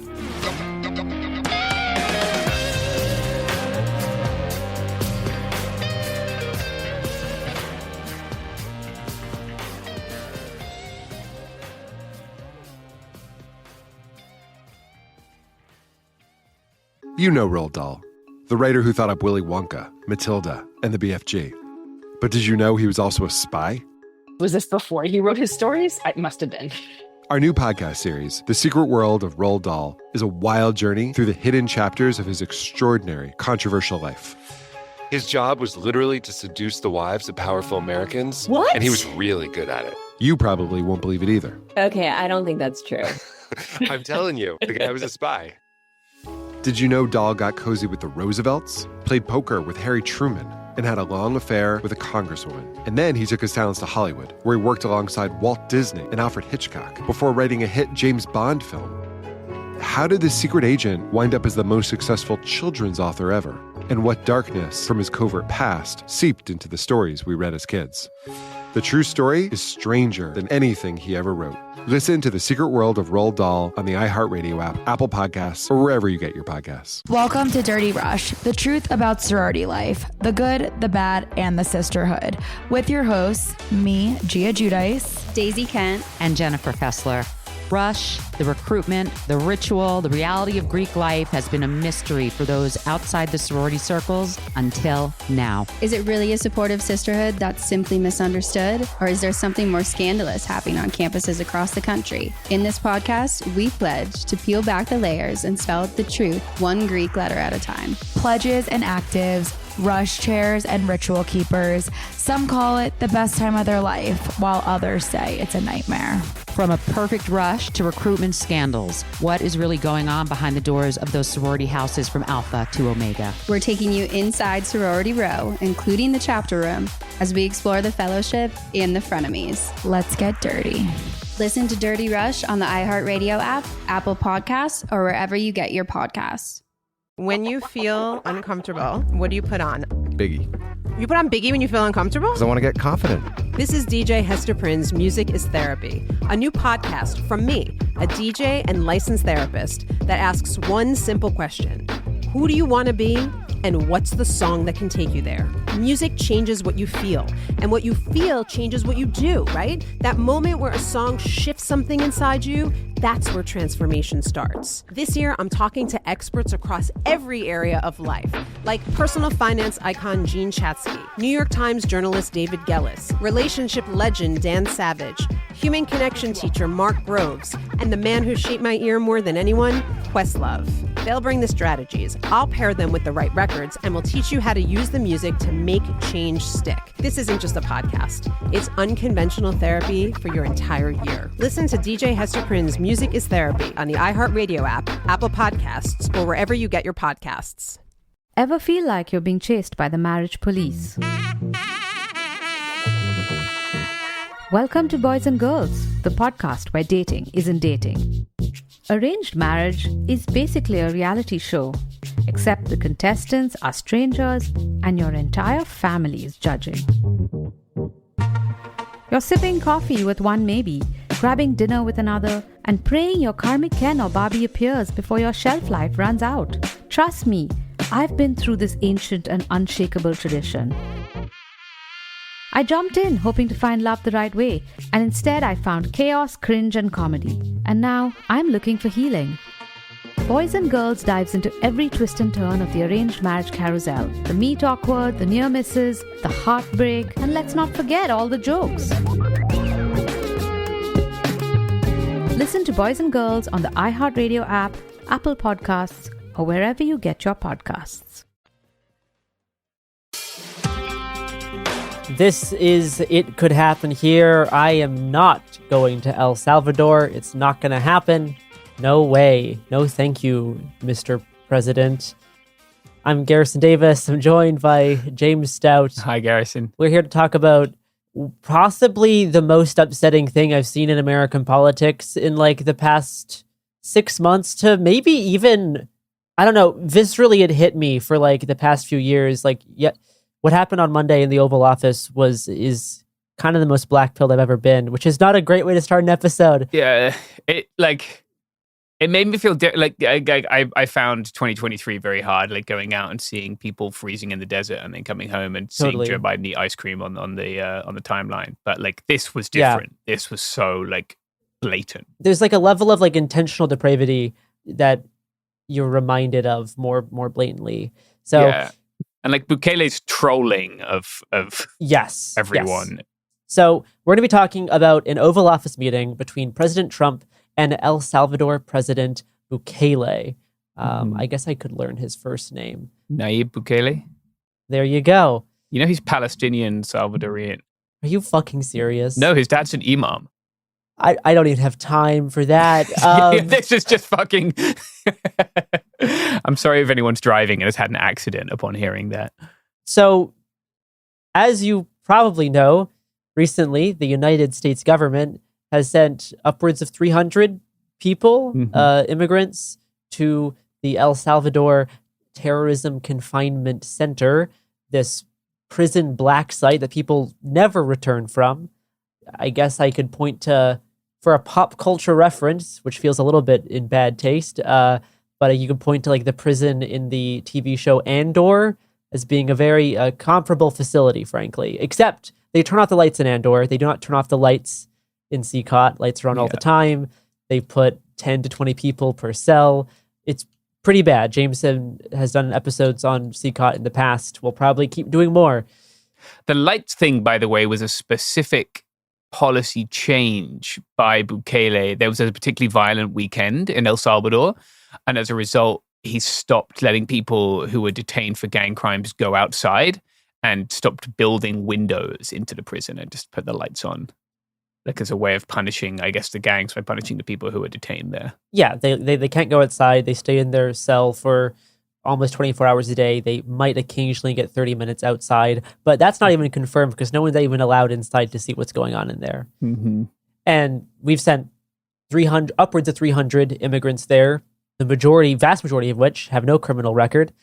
Even if you do have a criminal record, being renditioned to a foreign prison camp is still bad. But this is something that Trump hopes to expand on greatly. And they are currently defending their ability to do so in the courts, since it has been learned that a few people sent there may have been partially sent by accident, but the Trump administration is refusing to return these people and is instead still trying to convince the public that these are dangerous terrorists that deserve to be disappeared. So let's kind of start with that main case. The case that's receiving the most public attention right now is of a Maryland man named Kilmer Abrego Garcia, who's the subject of a district court case that has been sent up to the Supreme Court and then sent back to the district court on whether this man can be returned home to his U.S. citizen wife and child. And then on Monday, April 14th, in the Oval Office meeting, President Bukele said that he will not return this Maryland immigrant with protected legal status back to the United States, who ICE admits was sent to CCOT based on a quote-unquote administrative error. Bukele said, quote, "How can I smuggle a terrorist into the United States? Of course I'm not going to do it. The question is preposterous," unquote. The El Salvador president also balked at the idea of releasing Garcia from CICOT, since he can't have a quote-unquote terrorist free in his country, and lying about Garcia being a criminal. I am going to play a few clips in this episode because I think it is necessary to listen to these people actually say the words that they are saying in the tone that they're saying them. And the exact phrasing on these, I think, is actually pretty important right now. So unfortunately, you are going to have to hear the voices of a few people who you might not rather hear from, including the president of El Salvador. So I'll play this first clip. Can President Bukele weigh in on this? Do you plan to return him? Well, I'm supposed to not suggesting that I smuggle a terrorist into the United States, right? How can I return him to the United States? Like, I smuggle him into the United States, or what do I do? Of course, I'm not going to do it. It's like, the question is preposterous. How can I smuggle a terrorist into the United States? I don't have the power to return him to the United States. So you could release him inside El Salvador? Yeah, but I'm not releasing, we're not very fond of releasing terrorists into our country. We just turned the murder capital of the world into the safest country of the Western Hemisphere, and you want us to go back into releasing criminals so we can go back to being the murder capital of the world? No, that's not going to happen. They'd love to have a criminal, released into our country. There's a fascination. They would love it. Yeah. They're sick. These are sick people. It's just insane. Like, the whole pretense of any like serious engagement with reality there, it's just gone. Yeah, and they're both like miming that neither of them have the ability to make any kind of deal between each other to send people back, even though they have the ability to make a deal to send people there. Yeah, as they sit in the same room. The whole time Bukele's talking, Trump has like this like growing smirk on his face. Yeah. As Bukele's talking about this preposterous notion of smuggling a U.S. immigrant back into the United States, despite a Supreme Court order to facilitate the return of this immigrant back into the country. The whole smuggling framing is obviously absurd, with him saying, like, I don't have the power to return him to the United States. Yeah. All he needs to do is release him from CICOT and the U.S. can fly him back, right? Just as we flew him to El Salvador. Like, the two heads of state are sitting right next to each other. They could agree to do this at any time, but now everyone's pretending that suddenly they don't have the power to undo what they seemingly had the power to do in the first place. Like, Bukele has ruled, and we're going to do a whole episode on Bukele and like his rise to power and then his use of power. But like, he's ruled under a state of exception for years in El Salvador, which allows them to detain people without warrants, without trials, right? And like, it's that state of exception that is now the norm there. And that's kind of what he seems to be referring to, right? Like we just get to lock people up. Why would I not do that? In effect, they are arguing that every single human being that is sent to CICOT by the United States is unable to ever leave the prison alive. Yeah. Like that's basically what they're saying. They're saying both parties, both Trump and Bukele, are unable to have someone who's been sent there returned. So they're just saying like no one's able to do anything. Like they're just stuck there until they die. Yeah. And like this is part of the design of CICOT. The person who runs like the CICOT like security has said that they do not intend in any person ever being released from CICOT. You are not designed to get out. You are stuck there forever. No one's ever left there. Yeah. It's just where you get disappeared. And that's all that it is. And I think part of why they're so unwilling to send Garcia back is because then you have someone like the first person who's ever like gotten out and can talk about what it's actually like in there, when you don't have like Christine Ohm and like propaganda cameras pointed at the prison bars. Yeah. Bukele is very reticent to release anyone for that reason. And like, there are plenty of allegations, and like I think like Time Magazine has published this. It's not hugely controversial that he made deals with gangs in the past in El Salvador, right, to get them to reduce the murder rate. And like, he certainly wouldn't like to hear that testified to, certainly not in the United States court, right? So like, he doesn't want people to be released from there either. Like you say, they don't want anyone to be able to go to any international human rights courts and testify as to what happened to them there. So it's kind of in his interest to never have anyone be released. It's not just also, I guess, like in his interest, he's also being paid, right, $20,000 per detainee per year by the United States right now. So he also has a financial interest in keeping people in there. Even this per year deal makes zero sense, because both of them are arguing that there's no way to send anyone back. Right. So like, it's not that it's even like, oh, they're only going to be there for 1 year. It's like they're just there, and like who knows if they're gonna like still be alive by the time that some of these people would be able to get out, whether that's through the miraculous Donald Trump impeachment of 2026, which will never happen, or like however, like these people are they are just stuck there because he's not going to release them into his country. We are seemingly unable to take anyone back from there. I think. I mean, unwilling, right? Like the U.S. is theoretically able. It's argued that we're unable, as we will get into more after this ad break.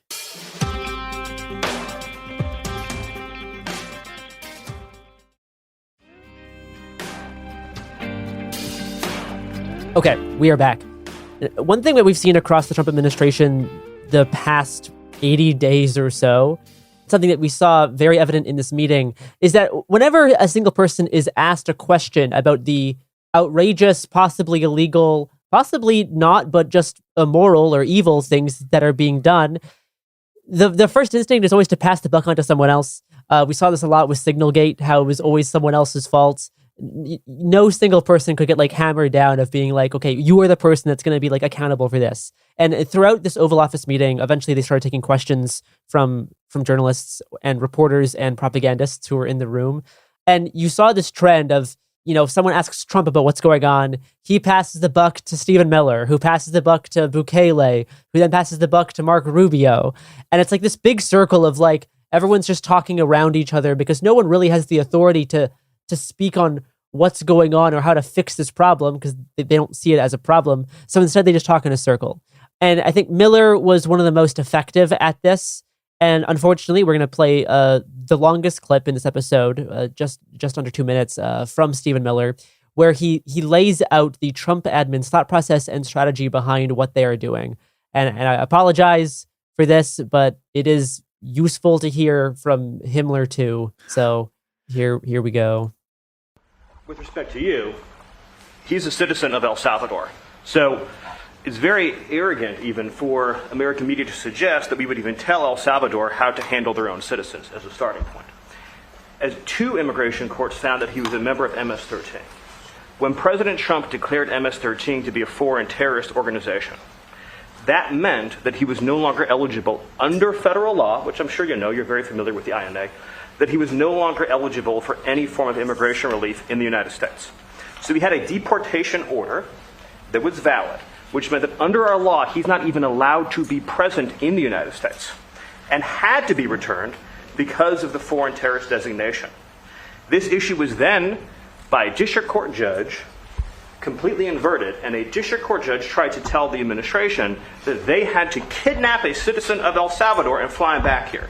That issue was raised to the Supreme Court, and the Supreme Court said the district court order was unlawful, and its main components were reversed 9-0 unanimously, stating clearly that neither Secretary of State nor the President could be compelled by anybody to forcibly retrieve a citizen of El Salvador from El Salvador, who again is a member of MS-13, which, as I'm sure you understand, rapes little girls, murders women, murders children, is engaged in the most barbaric activities in the world, and I can promise you, if he was your neighbor, you would move right away. So you don't plan But to the ask for Supreme him Court's to get asking it back? to. And what was the ruling in the Supreme Court, Steve? Was it 9-0? Yes, it was a 9-0. In our favor. In our favor, against the district court ruling, saying that no district court has the power to compel the foreign policy function of the United States. As Pam said, the ruling solely stated that if this individual, at El Salvador's sole discretion, was sent back to our country, that we could deport him a second time. No version of this legally ends up with him ever living here, because he is a citizen of El Salvador. That is the president of El Salvador. Your questions about it for the court can only be directed to him. So there's a lot there. Yeah. I think I'm going to start with, I can promise you, if he was your neighbor, you would move right away. And I think that is really the heart of what this Trump administration is doing. Like it's appealing to this most basic, like suburban crime, panic, fear, racism of, well, if he was your neighbor, you wouldn't want him living next to you. Yeah, like if there goes the neighborhood kind of. Well, just completely lying about like the context of this case. Yeah. With Miller saying it's arrogant to suggest that we, the most powerful country in the world, or used to be before the tariffs, can tell El Salvador how to handle its citizens.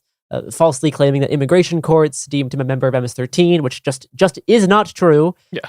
Talking about kidnapping him from CCOT to return him to the United States, as if ICE didn't just kidnap hundreds of people with no criminal records and send them to a foreign gulag.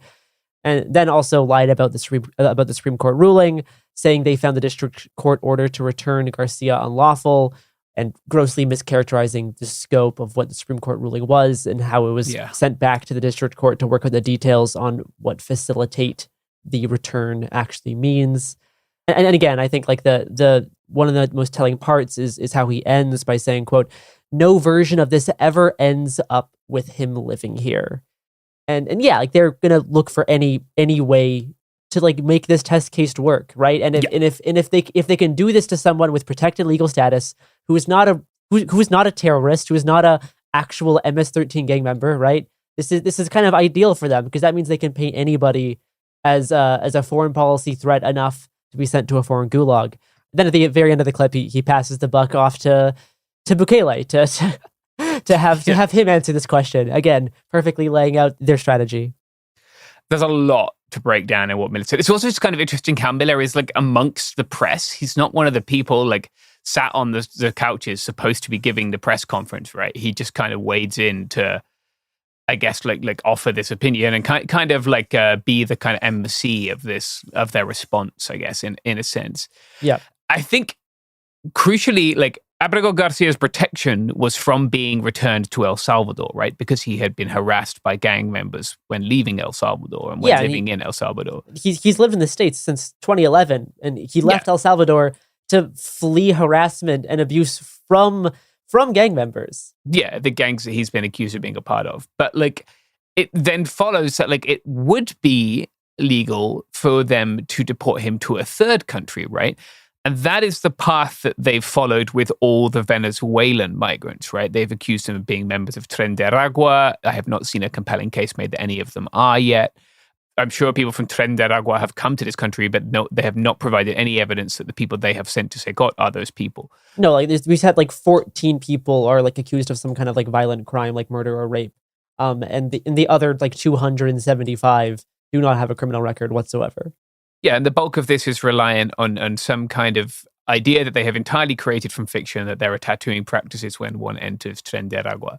And for them, right, even if they can't be returned to Venezuela, they feel like they have this end round, which is, okay, we'll send them to El Salvador. But for the Salvadorians, that's a different question, right? And that is what they're trying to find here. And that is worrying because the case here that is getting the most publicity, that seems to be the one that the Supreme Court has taken up, is about the Salvadorian man. And I hope that doesn't mean that like the ship has sailed for the Venezuelans, right? That essentially, like they don't have a case, because that was the vast bulk of them. I think there was something like 60 Salvadorian citizens and the rest Venezuelans. No, hundreds of people have been like forgotten in this. Mm-hmm. After Miller's rant there, Mark Rubio jumped in to state that, quote, "No court in the United States has the right to conduct the foreign policy of the United States," unquote. And Stephen Miller hopped back in to talk about this Supreme Court case that they're falsely saying they won 9-0, which is not how that case went. And they start talking more broadly about what can be allowed if it has to do with the foreign policy of the United States and how the courts don't have the ability to intervene in that process. No, the foreign policy of the United States is conducted by the President of the United States, not by a court. And no court in the United States has a right to conduct the foreign policy of the United States. It's that simple. End of story. And that's what the Supreme Court held, by the way. To Marco's point, the Supreme Court said exactly what Marco said, that no court has the authority to compel the foreign policy function of the United States. We won a case 9-0, and people like CNN are portraying it as a loss, as usual, because they want foreign terrorists in the country who kidnap women and children. Part of what I find so disturbing about this idea of no habeas corpus, no due process if you aren't on foreign soil is that like this idea of the courts having no jurisdiction over foreign policy decisions means that as long as you, whether you're a citizen, whether you're a permanent resident, a documented or undocumented immigrant, as long as you are forcibly removed from the United States soil, your rights and your due process has been forfeit, and the U.S. has neither the obligation nor sometimes the ability to return you to U.S. soil if that is their foreign policy interest. And this is such a troubling, broad concept that the portions of the courts are kind of allowing them to claim right now. And the complete removal of due process is like slowly getting encroached upon at first with undocumented immigrants and green card holders. But as we will see in the next section, they are also absolutely going to be targeting U.S. citizens. Yeah, I think we should just point out, obviously, the court is not conducting the foreign policy of the United States. It's ruling on the legality of the action taken by the president, which is exactly what it's supposed to do. Yeah, and as it relates to your rights for due process if you are in the United States. Yeah, like every single U.S. person, right? U.S. person would be anybody who resides in the U.S., be they documented or undocumented migrant, citizen, what have you, like has a stake in this. We're going to go on break and then come back to discuss the expansion of the CCOT detention program and the possible targeting of U.S. citizens.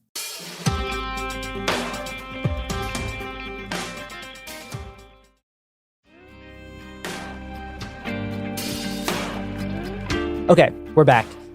So, on April 7th, a few weeks ago, while on Air Force One, President Trump told reporters that he would be, quote-unquote, honored for the president of El Salvador to take U.S. citizens, quote-unquote, American grown and born criminals, and put them in CCOT, the Terrorism Confinement Center Prison Black Site, saying, quote, why should it stop just at people that cross the border illegally, unquote.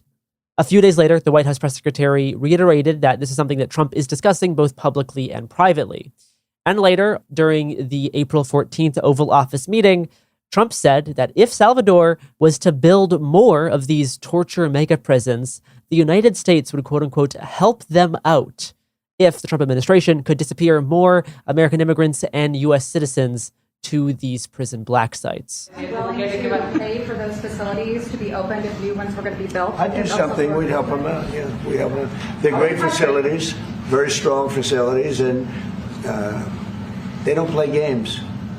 I'd like to go a step further. I mean, I said it to Pam. I don't know what the laws are. We always have to obey the laws, but we also have homegrown criminals that push people into subways, that hit elderly ladies on the back of the head with a baseball bat when they're not looking, that are absolute monsters. I'd like to include them in the group of people to get them out of the country, but you'll have to be looking at the laws on that, Steve, okay? So this is just the start of a long process that is going to be deeply troublesome and worrying. And again, like, this is something that they keep talking about. Like, I think they're still looking for some kind of legal justification, or they're looking for something that maybe, if not allows for this, explicitly prohibits this in a way that they can't like get around. Yeah, did you notice he called out Miller? He said you'll have to look at the laws on that, Yes. Steve. Obviously, Miller is not the Attorney General. He also did mention Attorney General Pam Bondi. Who's also looking into this option right now. Right, but Miller is often credited with being the kind of mastermind behind Title 42, right, which was an extremely obscure piece of public health law that was then mobilized by the first Trump administration to immediately return migrants to Mexico without giving them their right to an asylum hearing, right? And like, that's what I'm wondering if they're going for again. Like Steve Miller has been very good at this, at finding obscure justifications in United States federal law for shit that they want to do. I think this is why they're definitely trying to stretch this foreign policy claim as far as they can. Mm-hmm. That if it's outside U.S. soil, there's a limited way U.S. courts can actually interfere or undo things that have already been done. And again, like the idea that we're going to like fund the construction of even more of these El Salvador mega prisons just to house American grown and born criminals as well as immigrants. Like we're just funding like gulag camps on foreign soil to send the undesirables to. And no matter how much Trump talks about how we're only going to send quote unquote like American criminals there, as we've seen with CCOT so far, like no, like the majority of people they are sending do not have criminal criminal histories, I don't think anyone can trust the Trump administration's definition of what is and isn't criminal to this extent anymore. Later in the same meeting, Trump reiterated the same idea about sending U.S. citizens who his administration deems criminals to this foreign black site. Here's another clip. Just a follow-up question, a clarification. You mentioned that you're open to deporting individuals that aren't foreign aliens but are criminals to El Salvador. Does that include potentially U.S. citizens, fully naturalized American? If they're criminals and if they hit people with baseball bats over their head that happen to be 90 years old, and if they rape 87-year-old women in Coney Island, Brooklyn, yeah, that includes them. What do you think? There's a special category of person? They're as bad as anybody that comes in. We have bad ones too, and I'm all for it. We have others that we're negotiating with too. But no, if it's a homegrown criminal, I have no problem. He's really obsessed with this baseball bats thing. I don't quite know what that's about. It seems like a specific case that he's referring to. Maybe it's something he remembers from like 30 years ago that really got stuck in his head. Right. But also later, he says that they're negotiating with other countries to send U.S. citizens to, not just El Salvador. Yeah. I mean, they've sent third country migrants to Panama before, right? And detained them there. Honduras, I believe, is building like a prison that's not dissimilar to Secot. Like, I'm guessing this will be their sort of way of courting allies in the hemisphere. Like they'll sort of pay them a relatively large amount in order to attempt to offshore people they don't like. Yeah, and again, like as we've seen the past few years, and increasingly so now, the effort to label like activists or people who are vocally opposed to the United States foreign policy, the United States or the state of Israel, deeming them terrorists. And then, by extension, if you charge them with a crime, then criminals. The idea that they can be housed in a place like Secot now, with very, very limited to no due process. The whole due process question is still very up in the air for how they're going to handle that aspect.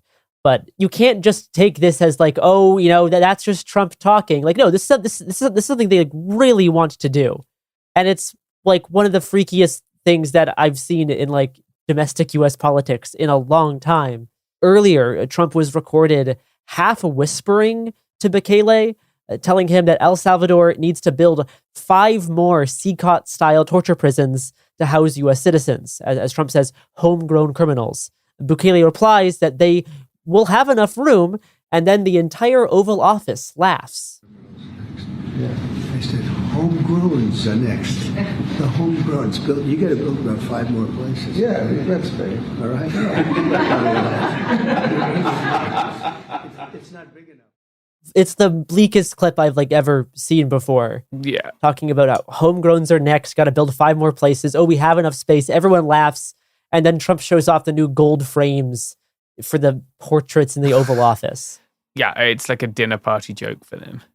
It might just be worth noting that like every totalitarian regime has housed its dissidents outside of the imperial core, right? Like Germany totally did this in the East, right? Russia sent people to Siberia for Soviet Union. Creating these like stateless zones where like the regular laws of your like fatherland state do not apply.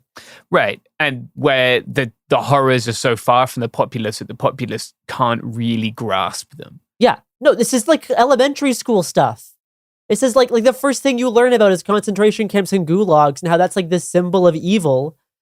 And now it's something you laugh about in the Oval Office to send homegrowns to 5 disappearing torture camps. Yeah, and like just to be like even clearer, I guess what distinguishes a concentration camp from a prison is that there is no due process, right? People are sent there because of who they are, not because of what they did. Like if you're a Venezuelan man who may or may not have a tattoo. Yeah, like we are. I don't know what it will take for some people to realize what's happening here. And like the president of El Salvador is so on board for this. Yeah, I mean, he doesn't hide from that reputation, right? He embraces it. His Twitter for a while had world's coolest dictator in the bio. I don't know if it still does. And like both him and Trump have openly aligned themselves with quote unquote nationalism and nationalists. They're openly saying this. Trump said dictator on day one. That wasn't just a rhetorical device. That was literal. This is what he's doing. Yeah. The El Salvador president told Trump, you have 350 million people to liberate. But to liberate 350 million people, you have to imprison some. And he followed that up by saying that he is eager to help with that. And in fact, Mr. President, you have 350 million people to liberate. Yeah. But to liberate 350 million people, you have to imprison some. That's the way it works, right? You cannot just, free the criminals and think crime's going to go down magically. You have to imprison them so you can liberate 350 million Americans that are asking for the end of crime and the end of terrorism. And it can be done. I mean, you're doing it already. So I'm really happy to be here, honored, and eager to help. This whole like liberation through imprisonment thing is elementary school stuff here. You don't have to have a PhD in the history of the 1930s to have someone tell you that like liberation of the chosen nation by purging of the undesirables is fascist shit. But like, I'm here with one to tell you if that's what you need, Like, this is textbook stuff, like Garrison's saying. Like, this is not debatable. Like, I know we spent the last 4 years debating is Trump a fascist or not. I don't think that matters hugely, right? Like, this is a fascist thing. It's so much more disturbing that now, according to like polls, like around half the population, maybe a little bit less, just agree with the current way that deportations are happening and Trump's immigration policy, like on a completely like flat basis. And if you spend any time on X, the Everything app, watching videos of these press conferences, it's full of people just like cheering this on completely blankly. I think that's a very skewed sample of people who paid for Elon Musk's hate app. Of course. But like the number of people, yeah, it's real humans saying like these are real people who just completely blankly think this is a net good, and like those people are unreachable. You cannot come back from that. Like there is no coming back from that. If you believe that the way deportations are currently happening is fair, just, and right, like I cannot understand you as a human anymore. That is so like divorced and like alien. Yeah, you've gone past the point of no return, right? Like liberals who shield their eyes from like the horrors at the border. Like I don't agree with that, but in some ways I can like understand it. The open like cheering on of this, right, is like a whole other level. Yeah, it's not like I can't bear to see it, I'm going to ignore it because it'll cause me to confront the contradictions. It's I'm seeing it, I'm watching it, and I think it's fucking great. The last thing I'm gonna play here, a CNN reporter asked Trump if he would obey a Supreme Court order to return someone to the United States. Instead of answering this question, Trump attacked the reporter and complained about how she wasn't praising him for deporting criminals. Mr. President, you said that if the Supreme Court said someone needed to be returned, that you would abide by that. You said that on Air Force One just a few days ago. And they said that it must be facilitated. Why don't you just say, isn't it wonderful that we're keeping criminals out of our country? Why can't you just say that? Why do you go over and over? And that's why nobody watches you anymore. You have no credibility. Please go ahead. President Trump. Yeah, mad. Very textbook authoritarian, like blanket stuff. Like there's nothing to like commentate about that. It just is what it is. I guess we do have some breaking news because we're recording this on Tuesday. James, do you want to in possibly 5 minutes or less fill us in about the update from the district court on Garcia's case, since it was sent back to the district court from the Supreme Court last week regarding his possible facilitated return to the United States? Right. So much of this has hinged over what facilitate means, right? Like they found a legal concept that they can argue ad nauseum. And in this case, it's the word facilitate. The DOJ didn't present any new information today, but we see that like there's some hopeful things from a district court judge, and then it kind of all goes up in flames. But I think Chinis is X-I-N-I-S is how the name is spelled. I believe it's Chinis. Said that every day that he's there is a day of further irreparable harm. And then she talks about the process being at the roots of the Constitution, right? She's ordered for like 2 weeks more of discovery, which is going to mean like that both sides have more time to prepare their cases, right? She wants people to testify in front of the court. So the administration has argued that facilitating his return would consist of them allowing him to enter the United States if Bukele released him, and possibly providing a flight for that to happen, but not, crucially, ensuring his release from Secot, right? And anything else subsequent to that doesn't matter. Cheney's said that like their interpretation of the word flies in the face of the plain meaning of the word.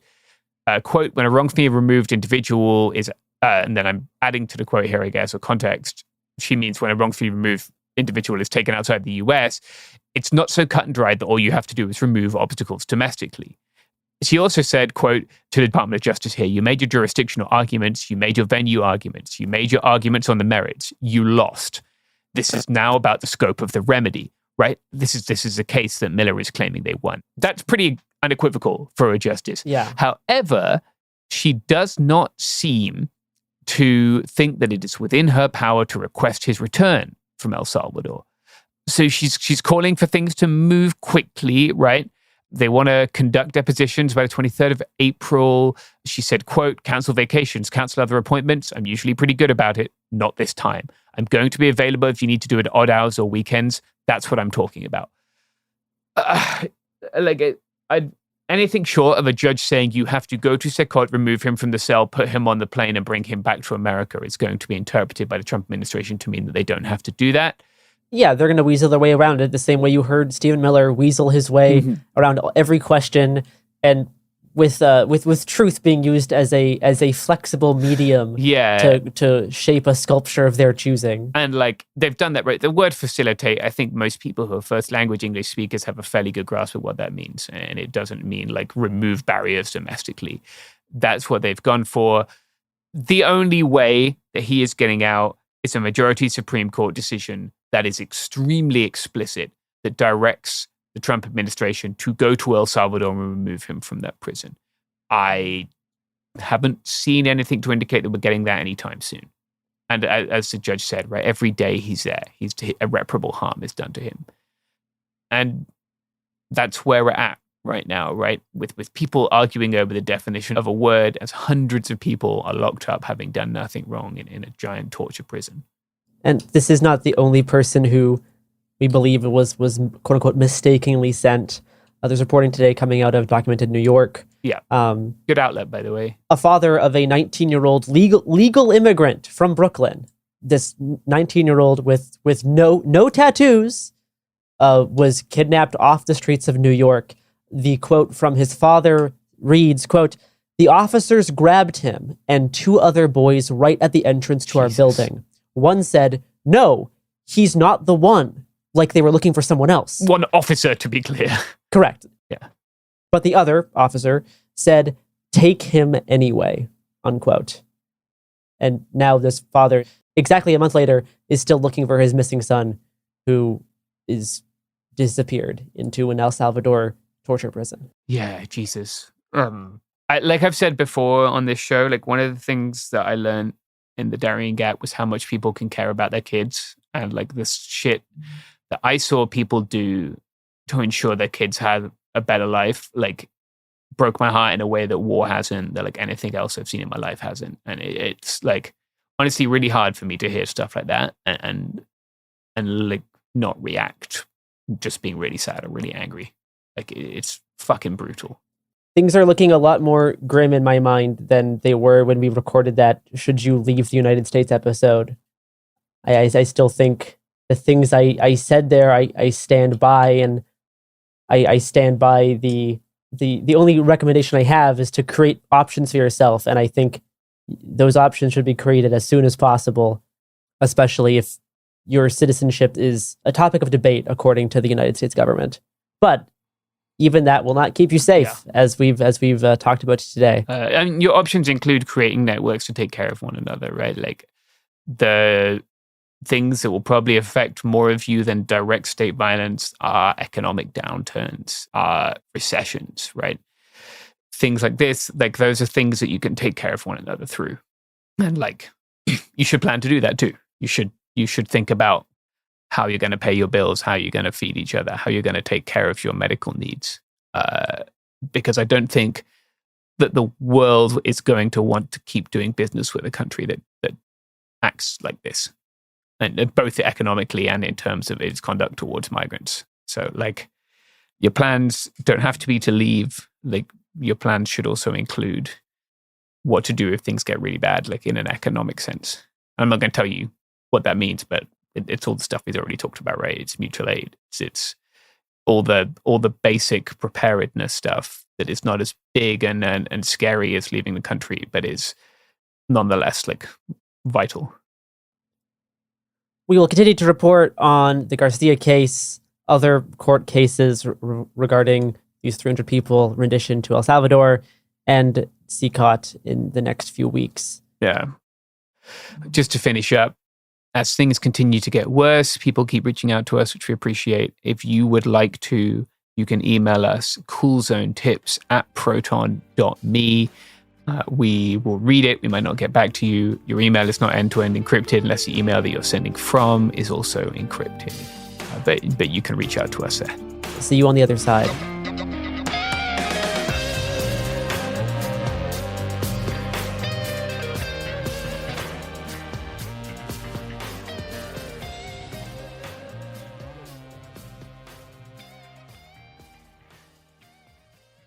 You know Roald Dahl, the writer who thought up Willy Wonka, Matilda, and the BFG.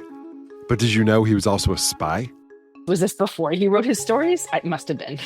Our new podcast series, The Secret World of Roald Dahl, is a wild journey through the hidden chapters of his extraordinary, controversial life. His job was literally to seduce the wives of powerful Americans. What? And he was really good at it. You probably won't believe it either. Okay, I don't think that's true. I'm telling you, the guy was a spy. Did you know Dahl got cozy with the Roosevelts, played poker with Harry Truman, and had a long affair with a congresswoman? And then he took his talents to Hollywood, where he worked alongside Walt Disney and Alfred Hitchcock before writing a hit James Bond film. How did this secret agent wind up as the most successful children's author ever? And what darkness from his covert past seeped into the stories we read as kids? The true story is stranger than anything he ever wrote. Listen to The Secret World of Roald Dahl on the iHeartRadio app, Apple Podcasts, or wherever you get your podcasts. Welcome to Dirty Rush, the truth about sorority life, the good, the bad, and the sisterhood. With your hosts, me, Gia Giudice, Daisy Kent, and Jennifer Fessler. Rush, the recruitment, the ritual, the reality of Greek life has been a mystery for those outside the sorority circles until now. Is it really a supportive sisterhood that's simply misunderstood? Or is there something more scandalous happening on campuses across the country? In this podcast, we pledge to peel back the layers and spell the truth one Greek letter at a time. Pledges and actives, rush chairs and ritual keepers. Some call it the best time of their life, while others say it's a nightmare.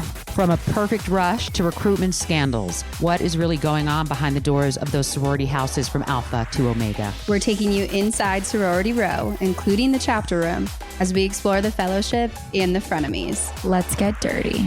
Listen to Dirty Rush on the iHeartRadio app, Apple Podcasts, or wherever you get your podcasts. Ever feel like you're being chased by the marriage police? Welcome to Boys and Girls, the podcast where dating isn't dating.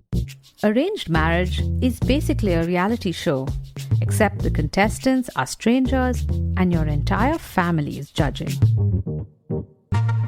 You're sipping coffee with one maybe, grabbing dinner with another, and praying your karmic Ken or Barbie appears before your shelf life runs out. Trust me, I've been through this ancient and unshakable tradition. I jumped in hoping to find love the right way, and instead I found chaos, cringe, and comedy. And now I'm looking for healing. Boys and Girls dives into every twist and turn of the arranged marriage carousel. The meet awkward, the near misses, the heartbreak, and let's not forget all the jokes. Listen to Boys and Girls on the iHeartRadio app, Apple Podcasts, or wherever you get your podcasts. When you feel uncomfortable, what do you put on? Biggie. You put on Biggie when you feel uncomfortable? Because I want to get confident. This is DJ Hester Prynne's Music is Therapy, a new podcast from me, a DJ and licensed therapist that asks one simple question. Who do you want to be? And what's the song that can take you there? Music changes what you feel, and what you feel changes what you do, right? That moment where a song shifts something inside you, that's where transformation starts. This year, I'm talking to experts across every area of life, like personal finance icon Gene Chatsky, New York Times journalist David Gellis, relationship legend Dan Savage, human connection teacher Mark Groves, and the man who shaped my ear more than anyone, Questlove. They'll bring the strategies, I'll pair them with the right records, and we'll teach you how to use the music to make change stick. This isn't just a podcast. It's unconventional therapy for your entire year. Listen to DJ Hester Prynne's Music is Therapy on the iHeartRadio app, Apple Podcasts, or wherever you get your podcasts. Welcome to Take It Happened Here, a podcast increasingly well named as the days go on. I am your host, Mio Wong, and it occurs to me over the course of the many union episodes we've done in this podcast, we haven't really done much coverage of just straight up how do you do a strike. So today we are going to be covering a pretty long running strike. We're going to say how many days it's been going. It's unclear when this episode is going to come out, so who fucking knows how long it'll be when you hear it. But yeah, with me to talk about this strike is Spencer Jordan, who is a rank and file member of the Urban Ore Workers Union. Spencer, welcome to the show. Hey, thank you so much for having me. Yeah. Yeah, I'm excited to talk to you about this. So this is, what day is it today? I should know this. April 15th. And as of April 15th, you've been on strike for 25 days? Yeah, that's just about right. Yeah, it started on the 22nd of March. We held our strike vote like a solid 12 days before we actually went out on the picket line and won that strike vote with 14 yeses, a single no, and I think four abstentions. That's pretty good. Yeah. So 93% of those voted yes. Yeah. Which, good ratios. I think, like, typically you want at least, like, mid-70s if we're going to do this kind of thing. But, you know, as listeners to the show, hopefully understand by now, you can't just, like, call a strike and have it happen. You know, you have to do a whole bunch of organizing. So I want to kind of start at the dynamics of the organizing of how this shop got going, because this is a pretty small shop from the sounds of it. And yeah, so do you want to talk a bit about what the basic process of getting this organizing started was like, and what the sort of like social mapping looked like and stuff like that? Yeah, so the organization process started around like a year and a half before we actually had our unionization vote, which was actually, we had the vote in March and we got our win on April 7th, 2 years ago. So we actually just had our union 2-year birthday. Oh, happy birthday. But yeah, so preceding that was like I said, about a year and a half of organizing that involved, you know, the typical thing of like one-on-one conversations with like all the staff, making the, you know, color-coded spreadsheet and everything, which all of this was not my purview. I'm a lot more involved now than I was at the start of the process. And I was approached by like one of our lead organizers really shortly after being hired, just to kind of, you know, read the dipstick as to like my sentiments about it and whatnot. I was pretty on board right away. I mean, you know, like I'm from the Bay Area, so there are only two types of people from the Bay Area. We wouldn't be having one of them on the show. Yeah, exactly. So I'm of the latter type. So, you know, being pro-union isn't like a foreign thing to my background. You don't look like a tech worker. Yeah, no. Yeah, especially like my family's from the Midwest and everything. So there's my aunt actually just learned that she was like a clerk working for the railroads back in the day when like railroad jobs were still like a big thing you could like have. Anyways, but yeah, so I had my like own sort of like just observations of like, whoa, like what's going on in the workplace, aside from like my own just like predilection to thinking, you know, more worker power is better. Yeah. Also kind of seeing like some of the factors that precipitated it. Like for instance, like when I was hired here, I was hired in my interview. It was one of the owners and the manager of my department. My department being salvage and recycling department of Urban Ore, which is kind of like not super public facing. We like go to the dump and like root around through the garbage like hyenas or whatever to get stuff for the store. But that manager, you know, he was there in the interview, and we got to the portion where the owner explained what at-will employment is. Oh boy. And she went, so we're at will here. So Samuel's my manager. Samuel, how long have you been here? 21 years? He's there, hands folded on the table. Yes. What at will means is it could be tomorrow. I could say, Samuel, it's been a great 21 years. I really appreciate all the work you've done. Today's your last day. What? And then, Why would you say that? and he has to sit there and go, Jesus Christ. And then she says, of course, likewise, tomorrow Samuel could come to me and say, hey, Mary Lou, it's been 21 years. I've enjoyed it. I'm quitting. So, the sort of sword over his neck is being cast as somehow equal to him not being like indentured. Yes. What are we doing here? This also just, I mean, like, on the basic level, yeah, it's like, okay, your opponent, I guess they are your opponent. Your boss can just instantly fire you for any reason whatsoever for any amount of time. And then also you could quit the job. Like, what? And then secondarily, I feel like just level playing field. Just like as a management tactic, like, are you like trying to piss off your subordinates? Like, what? I have never had a boss like just do that in a hiring meeting. What? I'm so yeah, I mean, have you worked at like a sort of small like mom and pop quote unquote business before? Yeah, I mean that's probably why, because I've usually had like larger my shitty jobs have either been like government jobs or like larger companies. So there was less of the like. I heard a line recently that I wish I remember where it was from. It might be a line from Star Trek. It's like one of the Ferengi rules, which is just like treat your employees like family, exploit them ruthlessly. Which I love. Well, hey, that's a traditional line in business, especially in small business, and it's no stranger here.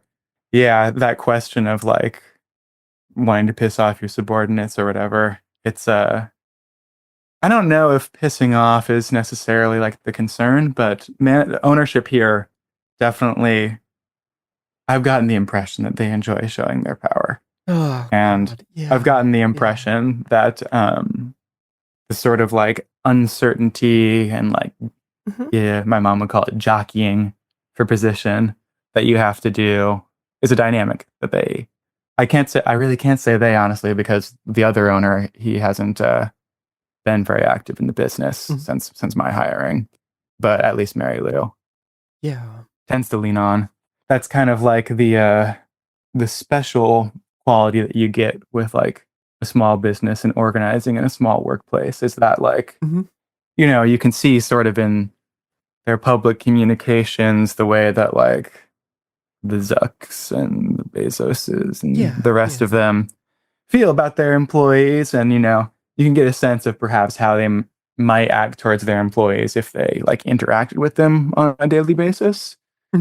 But in a small business setting, you really get a keen view into how like the power of the employer mixes very readily with a person's like predilection towards discipline, predilection towards like personal, what would you call it? Personal battling almost. Yeah, well, and it's also like it's inescapable in a way that it isn't with like, if you're dealing with people who are, you're at a larger company, you're not dealing with the person. Like, there's an old Chinese expression that it's like, heaven is high and the emperor is far away. So, it's like, like a lot of times you're dealing with, okay, yeah, there is like, your Zuckerberg is there, but he's like, he never interacts with you. But with this, it's like, no, the small business tyrant is right there in your face all the time. And all of the weird petty shit that they want to do and all of this sort of like, and I would say this isn't just like a unique thing of like small business owners, like people in all positions, like in all portions of like the class society have in them kind of like the capacity for cruelty. And there's just people like that. But they don't normally have the ability to just do it to you directly in your face. And that's like, this is what you've been talking about is like, you have like these small business tyrants and like suddenly in the same way that like, I don't know, you're dealing with like, like one of the random King Louis, and you're like in the court, and suddenly just like the fact that this guy doesn't like people going to the bathroom means that everyone around him doesn't get a shit, right? Like it's just like it's this weird tyranny stuff. No, exactly. It's like it's actually an argument that she's deployed in her Reddit correspondence, which has been seemingly a pretty active part of her spare time that she's not spending at the bargaining table with us. Made this comparison of like, this isn't a question about oligarchs or whatever. And it's true. Like, the small businessman is not an oligarch, but the small business is a microcosm of like the larger capitalist social order. And while the small business man might not have the scope of power of the oligarch or like the actual capital resources of an oligarch, the behavior certainly rhymes, at least. Yeah. And again, it's like, it's a lot of it is about, it's just how much power you have access to, right? Like, lots of people can be like this, but only the few, the proud, the small business tyrant get to do it. Yeah, totally. And, ultimately, the employer, wherever they are, they're in this privileged position of being able to, you spend most people more than like a third of your life at work. Yeah. The employer has this unique power to dictate what that third of your life looks like. Yeah. We talk about, we don't, people are not so much talking about democracy writ large in the US in the same way now that they used to. But, you talk about this idea of like living in a democracy, but democracy ends at the shop door. Yeah. Yeah, and like the kind of power that these people have is something that like these people get to control when you can go to the bathroom, like what clothes you wear, like literally what you can do, what you can say at any given time. If you employed the exact level of control that your boss has over you on a state, it would be a totalitarian state. And yet everyone seems to think that this is sort of like, and this is an argument I've been making about like Trump, is that like, yeah, this is what sort of Trump and Elon and like that whole cadre and particularly if you want to go into the sort of ideologues behind it too, this is what people like Peter Thiel want when they say run the government like a business. What they mean is that they want to to import the sort of like just the pure tyranny of the workplace and expand it into the entire political system so that their like sort of just pure like totalitarian corporate rule can't be challenged. Yeah. Wasn't it Mussolini who coined the term the corporate state? Probably, although it would not surprise me if it was like some other fascist theorist and Mussolini just started saying it because, but like that's a substantive thing here. And what this also means is that like, even in ways that are sort of hard to see, like a fight over democracy in the workplace, right, is a part of the larger struggle against all the things that's happening. Because if we're going to survive this, and if we're going to make sure that we don't all live in a world where, like, if you say the wrong thing, you can be sent to a prison camp, democracy, if you want this to survive, is going to have to march into the lair of the beast. It is going to have to go into the source of this tyranny itself, which is the workplace, and it's going to have to crush it there. Yeah. You said it very, very aptly there. Like the corporate structure mirrors the totalitarian structure. And, not only does like fighting the corporate structure at the level of labor make sense in that, right, labor is what enables the flow of capital that sustains the totalitarian state. But also, like you said, you're addressing the structure in its I don't know. I almost think of it as like like Grendel's mother in the Fen or whatever, and the authoritarian thing is like Grendel maybe, and like Grendel's mother is like this capitalist hierarchical structure. Yeah. You take it on with an insistence on workplace democracy. Yep. As kind of Libby as that sounds. Okay. Speaking of capitalist totalitarianism, here are the ads that we are required to run by our corporate beautiful, overlords. beautiful. Let's hear them.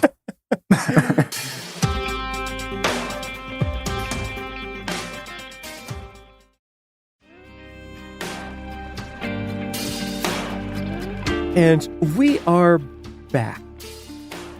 So let's get back a little bit towards the more concrete parts of the union, although I do have more to say eventually at some point about the way that sort of labor liberalism co-opted democracy in the workplace from like, you know, the idea, the old sort of like anarchist idea of workers' control, right?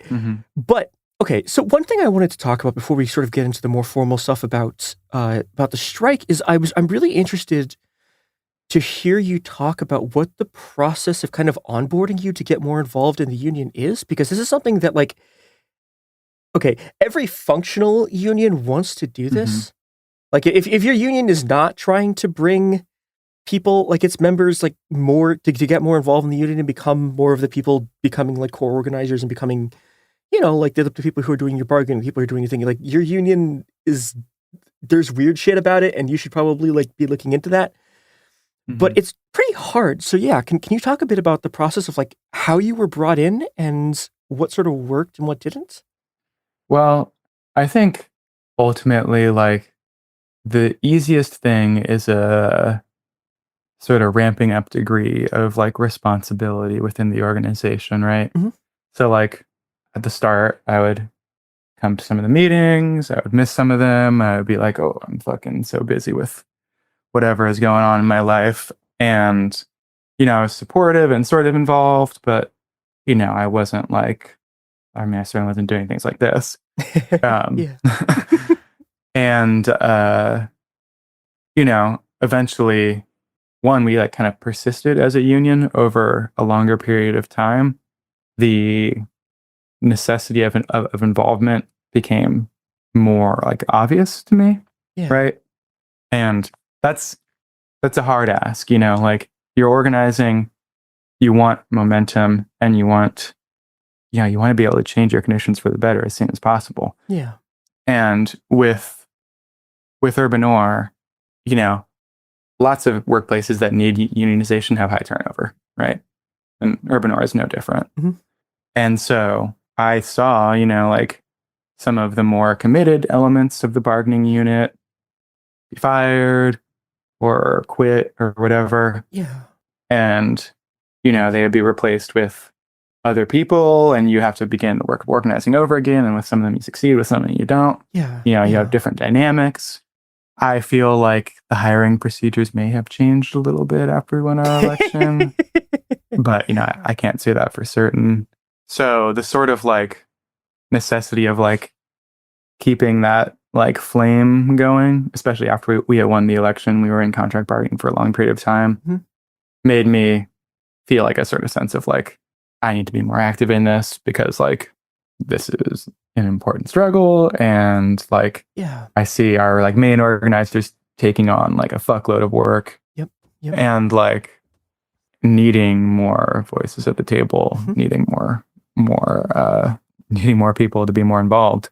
And so like I, you know, volunteered to like run for treasurer. I was the only candidate. But theoretically I could have been voted down. They could have been like, I don't know about Spencer. And, you know, like ended up having like a little bit more direct responsibilities. Like I was like receiving some of the donations to our strike fund once we started fundraising for the strike. And I had to keep track of those and, you know, put them in a special bank account and then eventually take that money, get it to like the IWW branch, hand a big check to Dino, that kind of stuff. And just like having like little things to be doing, like Spurs involvement. Other people, you know, became responsible for like parts of social media outreach, making graphics, stuff like that.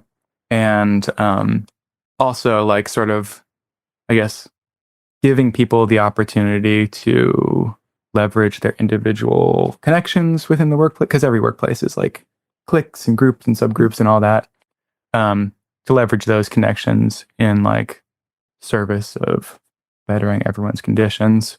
So like to a certain degree, I've I've been like important as like an envoy to my particular department because it's our job takes us away from the job site or like from like the main work site often and stuff like that. So there's less of a direct avenue for communication there. Yeah. So I can say that's my experience. Yeah. As far as organizing goes, like I'm easy, you know. I was already believing in it. Yeah. And like there are others that it's been harder. Mm-hmm. I will say though that the strike itself is, I mean, a strike is a conflict, and when you're in conflict together, it's an extremely cohering force. Yeah. Which isn't to say that like necessarily you want your unionization to come to a strike, but perhaps like raising a sort of consciousness of like the fact that like you are ultimately like in conflict with the boss. Yeah. The boss doesn't want you to unionize. Mm-hmm. The boss doesn't want you to force concessions out of them. And that like as a union, we are taking on this like responsibility to look after each other's interests. Yeah, definitely. And to like support each other like tangibly in terms of like what we do, and also intangibly in terms of like the kind of conversations we have around like morale, planning, and stuff like that, mm-hmm. you know, to succeed together. I think those are like really potent, cohering forces. And, you know, it helps to have a good opponent. You know, the boss is the best organizer. Yep. And at Urbanor, you don't go long without coming head to head with like with conflict with ownership, or with like ownership through the mediator of management. Like, although like support for the union might be divided a bit at the workplace, mm-hmm. one thing that's pretty universal is like frustration with ownership. Yeah. So, okay, speaking of a frustration with ownership, it is time for us to go to ads one last time. And then, beautiful. But then after we come back, strike. Strike. Just after this message. Oh, God.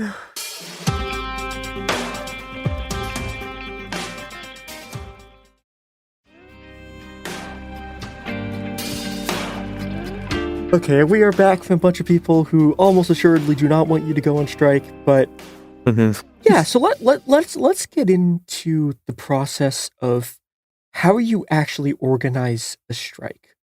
Yeah, let's start from just like the very beginning. What are the kinds of things that were happening that, you know, made people think that you needed to do this in the first place? So the strike itself is a result, specifically like this is a ULP strike.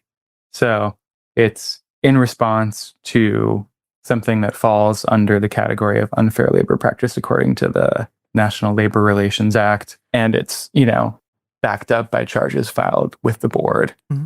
as opposed to like what's called an economic strike, which is a strike that is specifically about, you know, economic issues of the workplace.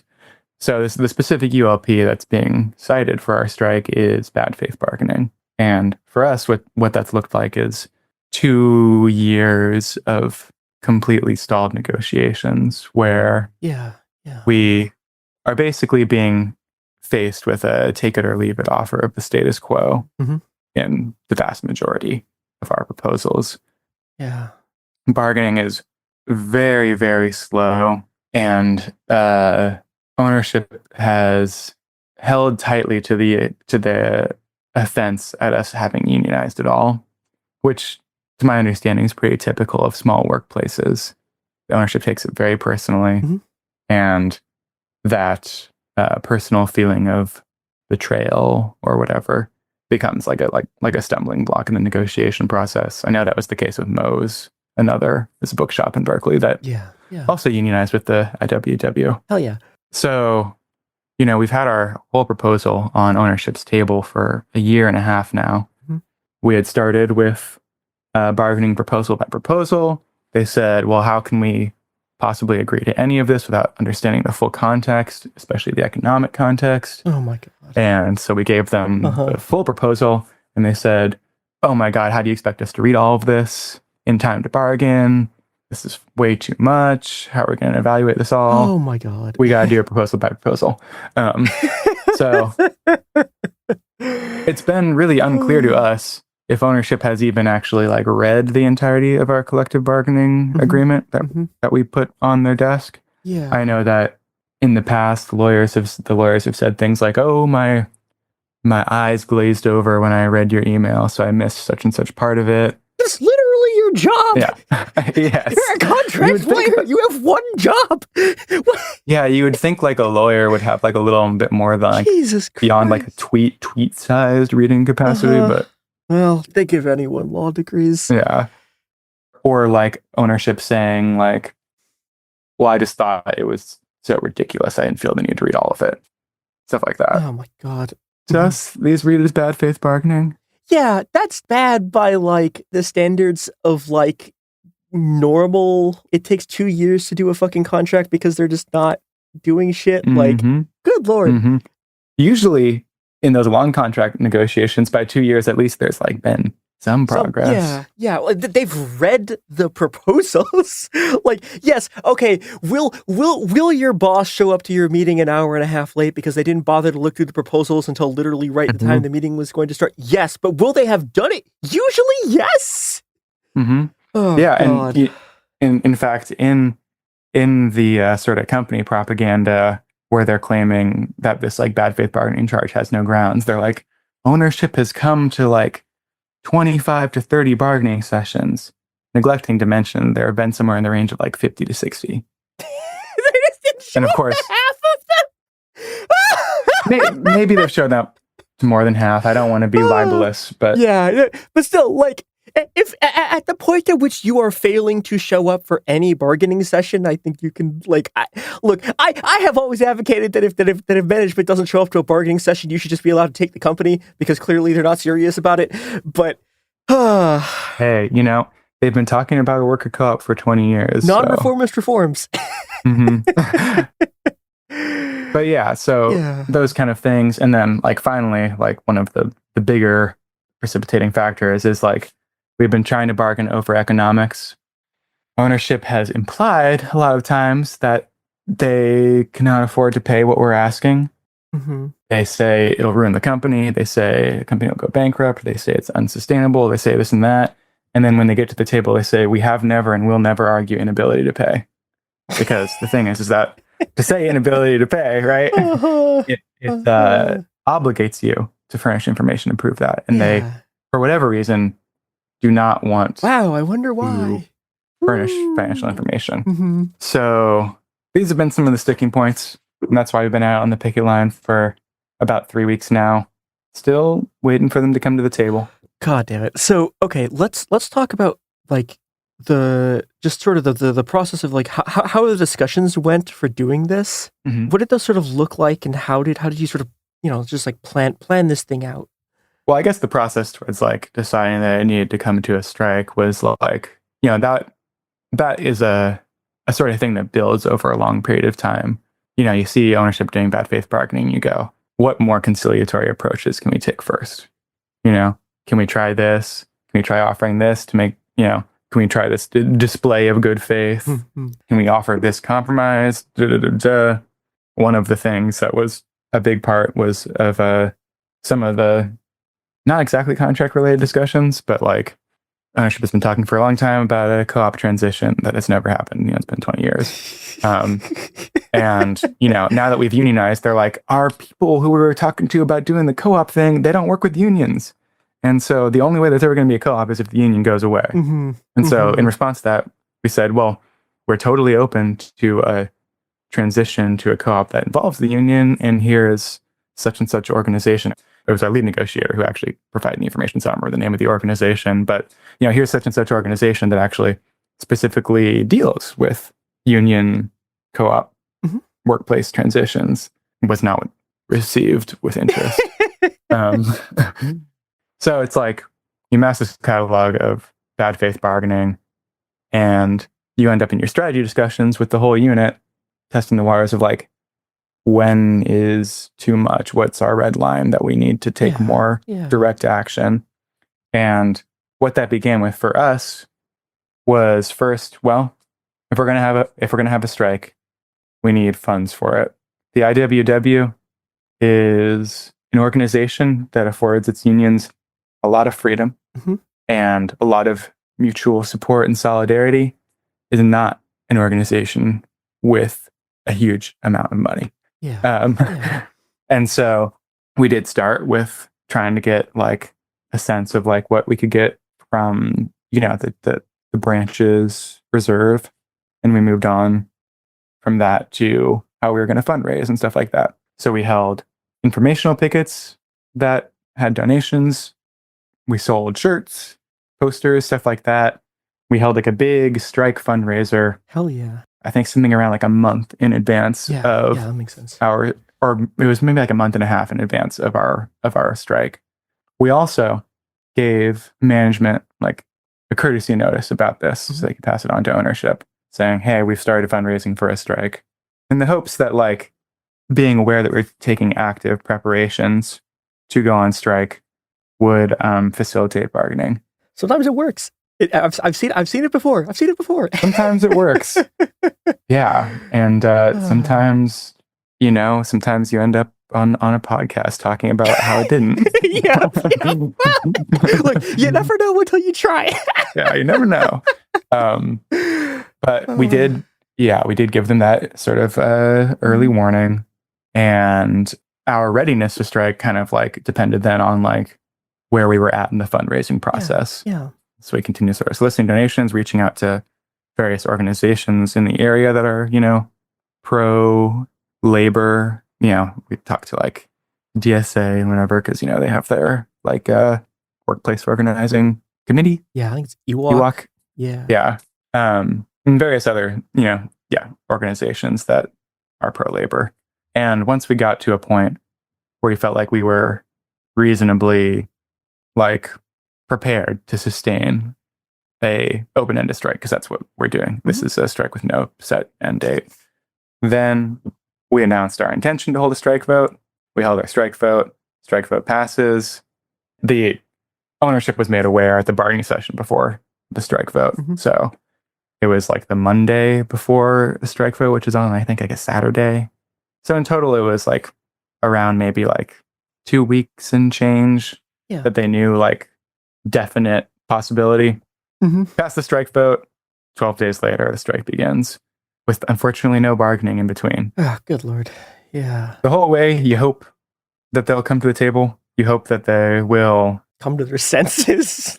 Take the risk seriously. Take the risk seriously.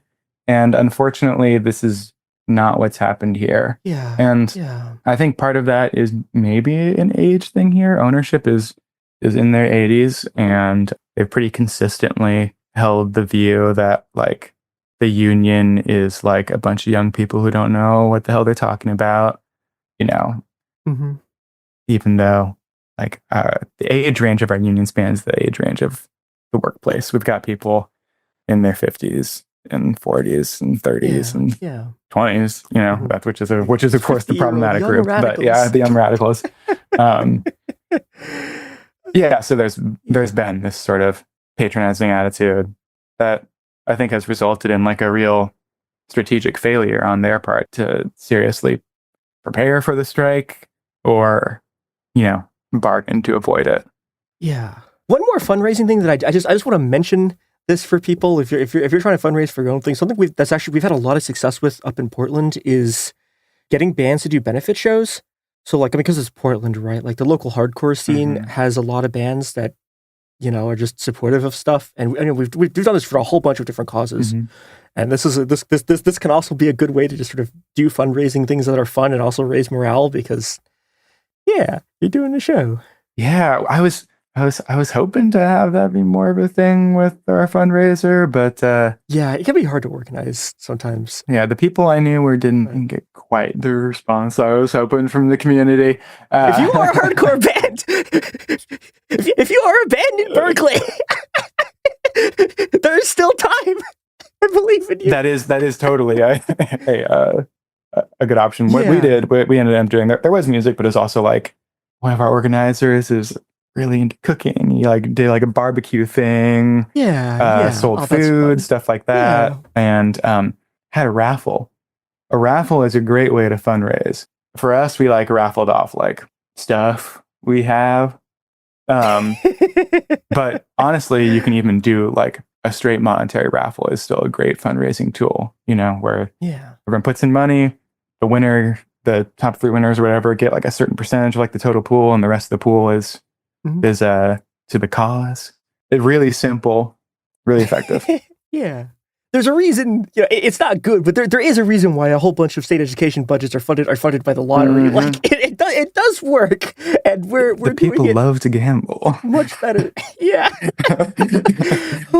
Mia says, having turned off her Path of Exile 2 lunch break to come do this interview. It's many such cases. Okay, so let's speaking of, I guess this is something that's been tied into sort of all of what we've been saying here, but yeah, let's talk about, sort of maintaining the strike when it starts, and sort of, what have been the processes of like keeping morale up and keeping people engaged, and Yeah, I mean, definitely when you go into a strike, you want to go in with a militant core group. You want to basically be sure that everyone is committed to holding the line until a collective decision is made otherwise. You don't want people like peeling off. That's really bad PR for your strike. Yeah. And like the bosses will grab on that. So like, for instance, like, we have some people who are respecting our picket line, but chose not to picket with us, which is fine as far as I'm concerned. But the issue with that PR wise is that now the bosses are saying in their like tallying up of who's working and who's not working, they're counting them as working. They're like, oh, there's only whatever. They've been saying 8 people. I think it's more like 9 or 10 who are on the picket line, but the rest of the employees are working. They count themselves as employees in that count, of course. And they count these people who are not crossing the picket line but not on it also as among that count of the rest of the employees that are working. What? And they've had the opportunity to really inflate that count, because in a sort of, classic move, really all the moves are classic. You read your organizing books and you're like, can it happen here? And it does. So like, we got a lot of new assistant managers after we won our election. God. So right now, like the composition of the workplace, right? Got 34 people, 15 managers. I really wonder when we're going to see the day where you have companies that have 6 like non-managers and 55 managers. Like, I feel like we're not that far out. Well, we're leading the charge here. We have a department that's 2 people, a manager and an assistant manager. Who's the assistant manager managing? It's on its way. Oh God. So yeah, they've had these particular angles to, sort of do their propaganda from. And I mean, honestly, I think a big part of, again, the boss is the best organizer. And like a thing that keeps you committed on the line is like reading all this bullshit they say about you and knowing otherwise, and being able to talk to each other and be like, have you seen this? Isn't this crazy? Like, what the hell? Also, this is where the sort of like seeds of organizing that you start all the way back at the beginning of your union campaign become, they show themselves as like really important again. Cause like the start, right? Anyone will tell you is just like getting to know people, like being like, being on like a, hey, how's it going kind of level, and having like a personal rapport with the people you're on the line with is vital, just in the sense that, obviously like, each other, you're sort of friends, you're going to be more likely to stick up for each other. But also like you're out there 9 hours walking in a circle with these people. You gotta have positive, strong relationships with them. You want to be able to have the kind of rapport where like you can talk to people about like what they're feeling anxious about, like where they're worried in like the strike strategy. Like, you need to have that like trust between each other, that you can have like an open dialogue about how it feels to be on the picket line. Because you're not going to maintain morale if like everyone feels like they've got things they got to hold in about it. Like, there's room to be like, shit, like, are they going to close the business? Like, and what are we going to do? And like, sort of like talk through that from a place beyond like, like what, you're not letting in speaking to a crowd of 1 million people or whatever. You're just like 2 people, going through a stressful experience together. Yeah. Yeah, and you have to actually grapple with that in a way that's not the sort of like weird corporate, like, we got to improve morale things. Like, that's not what that means. It means, like, it means actually grappling and engaging with people's feelings and how and what they need in a moment, and yeah, and their fears and their concerns, and yeah, you can't just sort of brush them aside. You have to actually grapple with it, because that's what doing this stuff means. Yeah, exactly. Having like these authentic conversations with people, because yeah, that's like a totally great point you bring up there. Like the HR speak, that's the boss's tool, and it's the boss's tool to divide and create disunity. So you can't lean on that model for morale within your union. It just creates distrust. Yeah, and I mean, I've seen that happen with unions, where it's like, you guys did not do a good job of like talking to people about this, and like, yeah, and it can be really disruptive to attempts to do this. But on the other hand, if you do it well, it's the most powerful single thing that you can like possibly do, is like forging relationships that are based on like the actual experience of having gone through struggle together and having had to like literally had to face your feels on the picket line. Yeah. Ideally, the union is a community, and it's a community of interest, right? It's a community of work interest, but it is ideally a community. It's not a family, right? And it's certainly not a family in the way that the bosses will tell you the workplace is. But it is a community, and it's a community in the way that an employer's idea of a community is fundamentally like incompatible with. Yeah. There's this Vicky Osterwald line that I think about a lot from her book In Defense of Looting, where she talks about how, I feel like it was Ferguson that this is about, where like the police chief is talking about the damage to the community, and they keep saying our Walmart.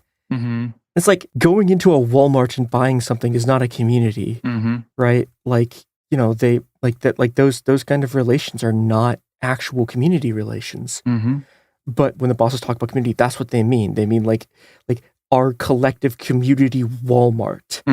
They mean preserving the relation of extraction that they have. Yeah. And we are, using the same word and meaning something literally so radically different than that. And you have to make sure in your in the way that you're acting that that radically different meaning is clear. Yeah. And yeah, it's funny you bring that up, because that's just bringing to mind, like, you see the difference in those attitudes, like when you're out there on the picket line, like interact, because, our picket line, a really pivotal part of it, because there are so many managers in there that they're able to maintain this like skeleton crew, is the community outreach part, is like talking to every single person who's coming up and being like, hey, how's it going? I've been on strike such and such long. This is what's up. Please don't cross our picket line.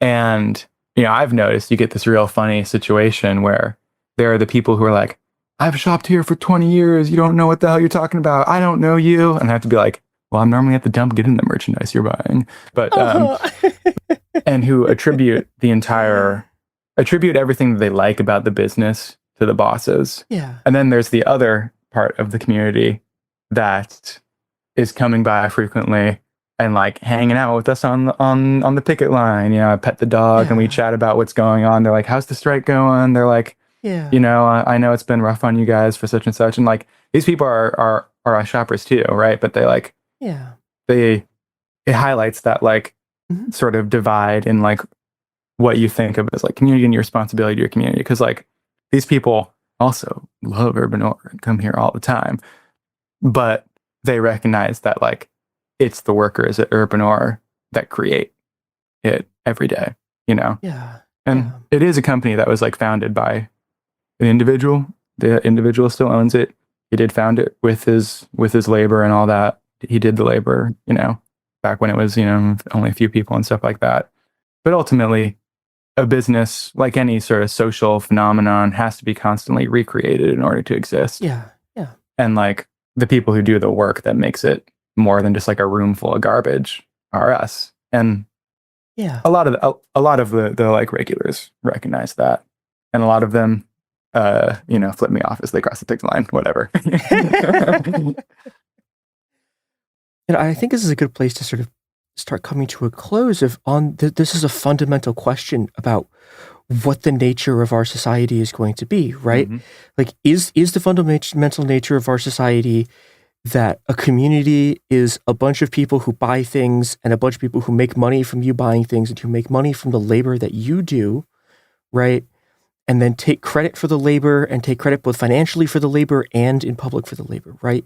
Is our society going to just be a bunch of pure commercial relations where a bunch of people get very, very rich off the labor of everyone else in the society and get to rule them as sort of like these petty tyrant kings? Or is it going to be a society where the people who produce the society control it, right? And that society is a democratic society, is an egalitarian society. It is a society where people are free to do the things that they need to do. And people are free to, have a life where they can fucking pay for their groceries, right? Where where they're not forced to go to the market for all of the things that they need to live, where you can survive in a way that doesn't involve like subjecting yourself to just a tyrant for like a third of your life. Yeah, where like the place that you spend like a third of your life is a place where you actually have like dignity. Yeah, dignity and freedom, and where you don't have to go home at the end of a day of making your boss money, worrying about whether you're going to be able to eat or not. And that's also a society that does not involve, again, at the very highest level, like you getting thrown into prison camps because your God King hates you. And we can do this. We can live in that society. Yeah. The demands are not that crazy. No. And that's like the thing that we've encountered over and over again is this constant push and pull of people saying that like the expectation of bettering our conditions, whether it be like us on the picket line, just trying to get like a stable wage and just cause employment and stuff like that, or whether it be, those larger societal changes that like you're talking about. You just butt up against these people who have such like a paucity of imagination about what's possible. Yeah. And like about the legitimacy of trying to make something better. The legitimacy of saying, sure, I can subsist on this, but, there's so much more that's possible. Yeah. So I'm maintaining that there's something more that's possible. Yeah, I think it's possible too, and that's the thing about this world, right? Is that our enemies have figured out that it actually can change. That's why they have to fight so hard. Yeah, but the thing is, the fact that they can change for the worse also means that they can change for the better. Oh, beautiful stuff. Okay, where can people find your strike fund? We'll also put it in the description. Oh yeah, great. So it's on GoFundMe. I'll send you the link, and it'll be down there. But also, people can hit up our union Instagram. It's urban or workers with underscores between the words, urban underscore or underscore worker. That we've got the link to like our strike fund, and also, hey, if you're in Berkeley, you can sign up for a picket shift, and you get to enjoy listening to me discourse for 9 hours instead of 1. It's great. It's fun. Pickets are cool and good. If you haven't been on one, you should go on one. They're great. Just, yeah, it's a good time.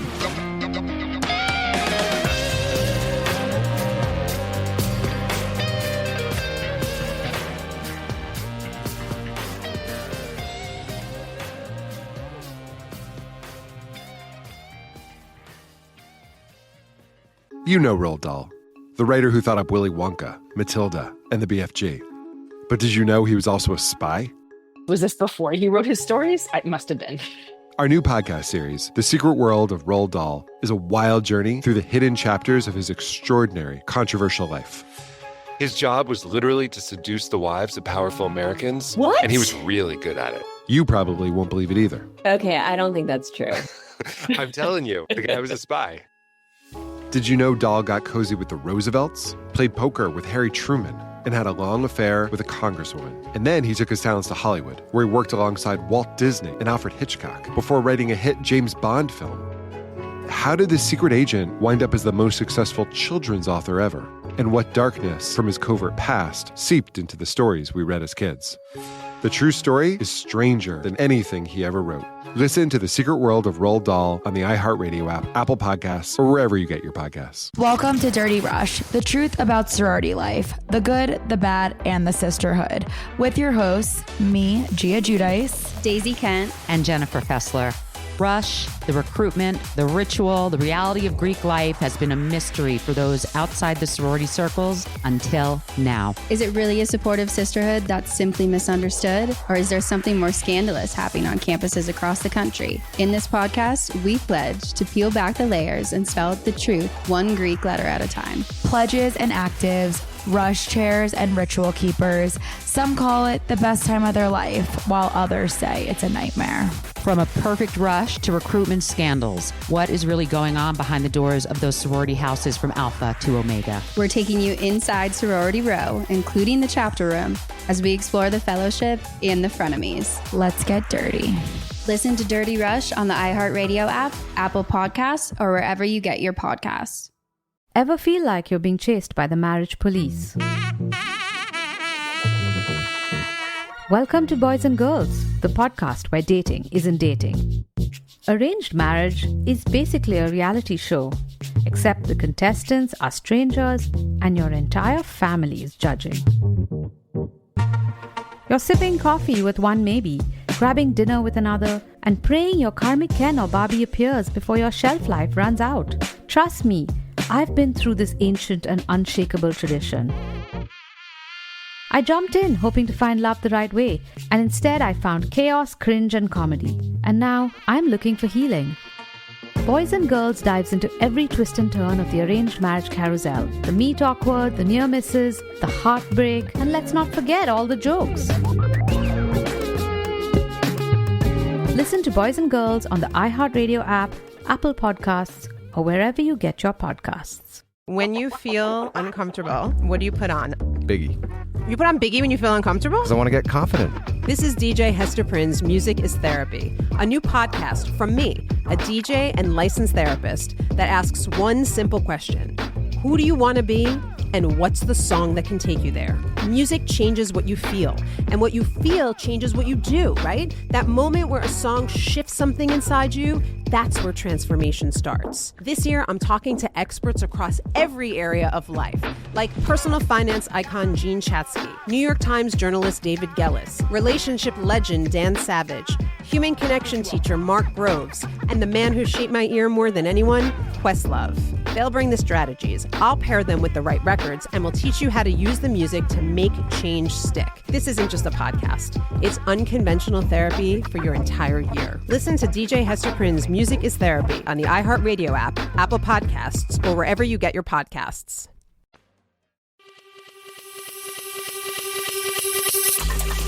This is It Could Happen Here, Executive Disorder, our weekly newscast covering what's happening in the White House, the crumbling world, and what it means for you. I'm Garrison Davis. Today I'm joined by Dr. James Stout and Reverend Dr. the Honorable Robert Evans. That's right. That's right. Reverend Dr. the Honorable Evans, who is currently hacking up a fucking lung. No idea why. I feel otherwise fine. Well, I'm sure you feel otherwise fine due to this great week in American history we've all been through together. Yeah. Which started with a meeting between President Donald Trump and El Salvador President Bukele on Monday morning in the Oval Office, where they discussed the possibility of the United States helping to build more CCOT-style facilities to disappear U.S. citizens and immigrants that the Trump administration deems criminals or terrorists. Yes. I mean, I keep getting asked, is this the panic moment? And I don't think panic is particularly productive. But this is the worst case scenario. The worst case scenario is happening. The president's talking about sending citizens overseas to a concentration camp. Honestly, I'm on the verge of thinking it's okay to call it a death camp, but we just don't have the data yet. There's some very concerning satellite shots that appear to show piles of bodies. Yeah, that's from March of 2024. Yeah. Yeah. I mean, yeah, but it won't have gotten better. No, no. Yeah. So I don't know. This is about as bad as it could be, folks. We're in it.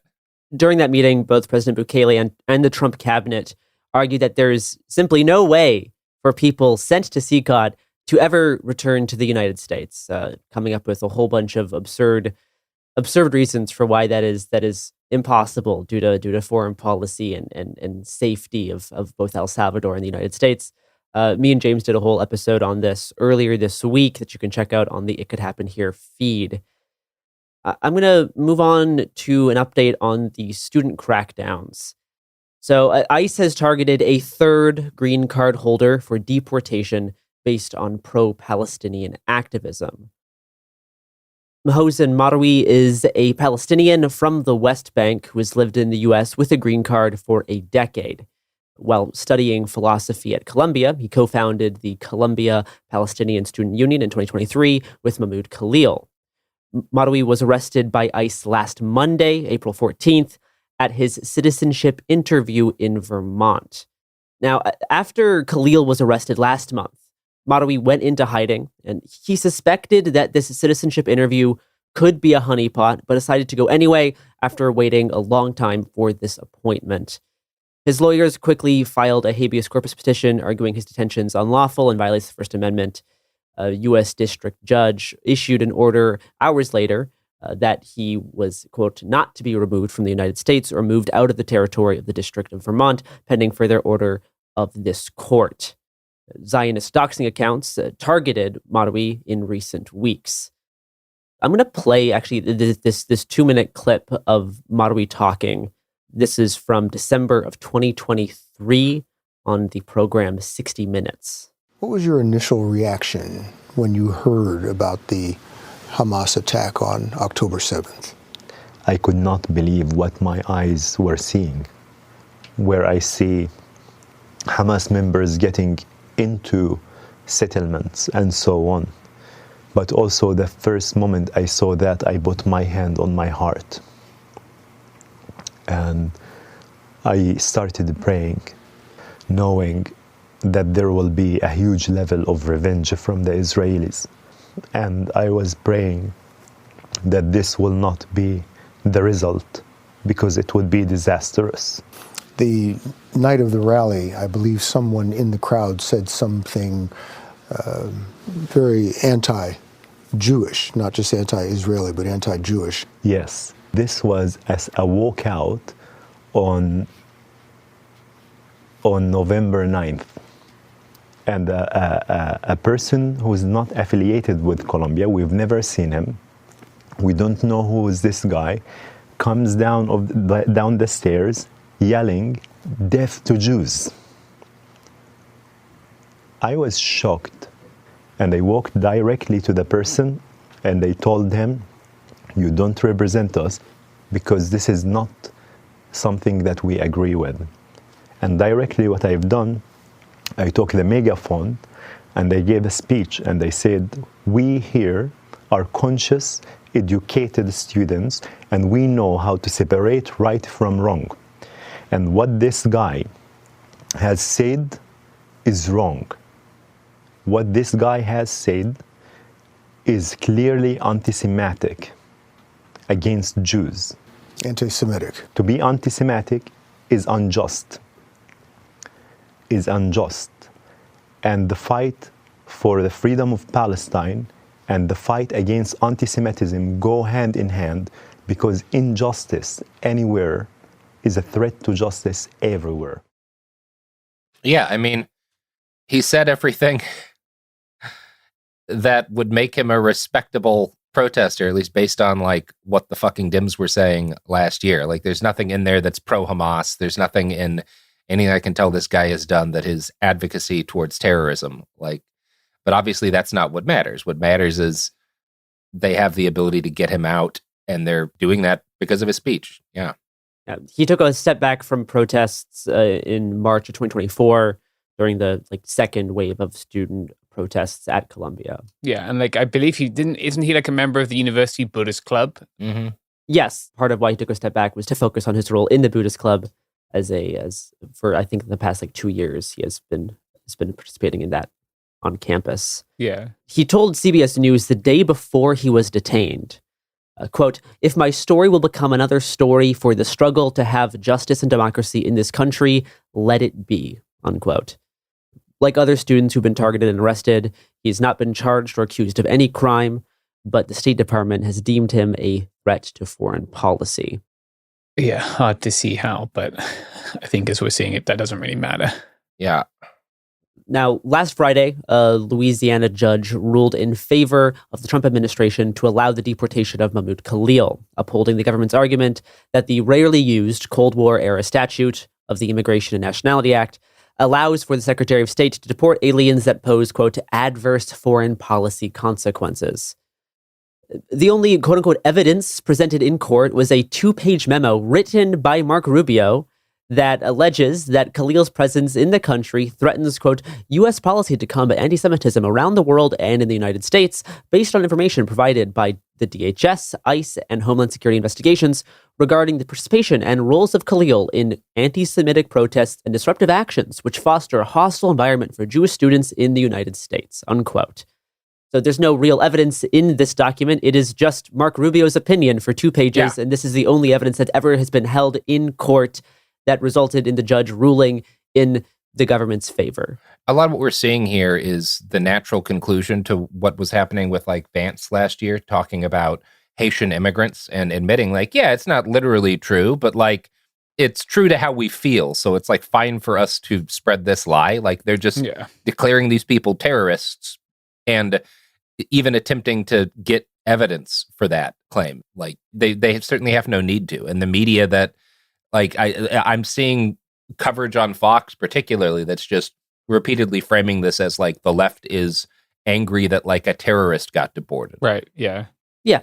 I mean, this is the same stuff that we saw at the RNC where they referred to students as terrorists, like just completely flatly. Yeah. Like every single person at a college campus who is upset about a genocide or criticizes the state of Israel, that person is a terrorist.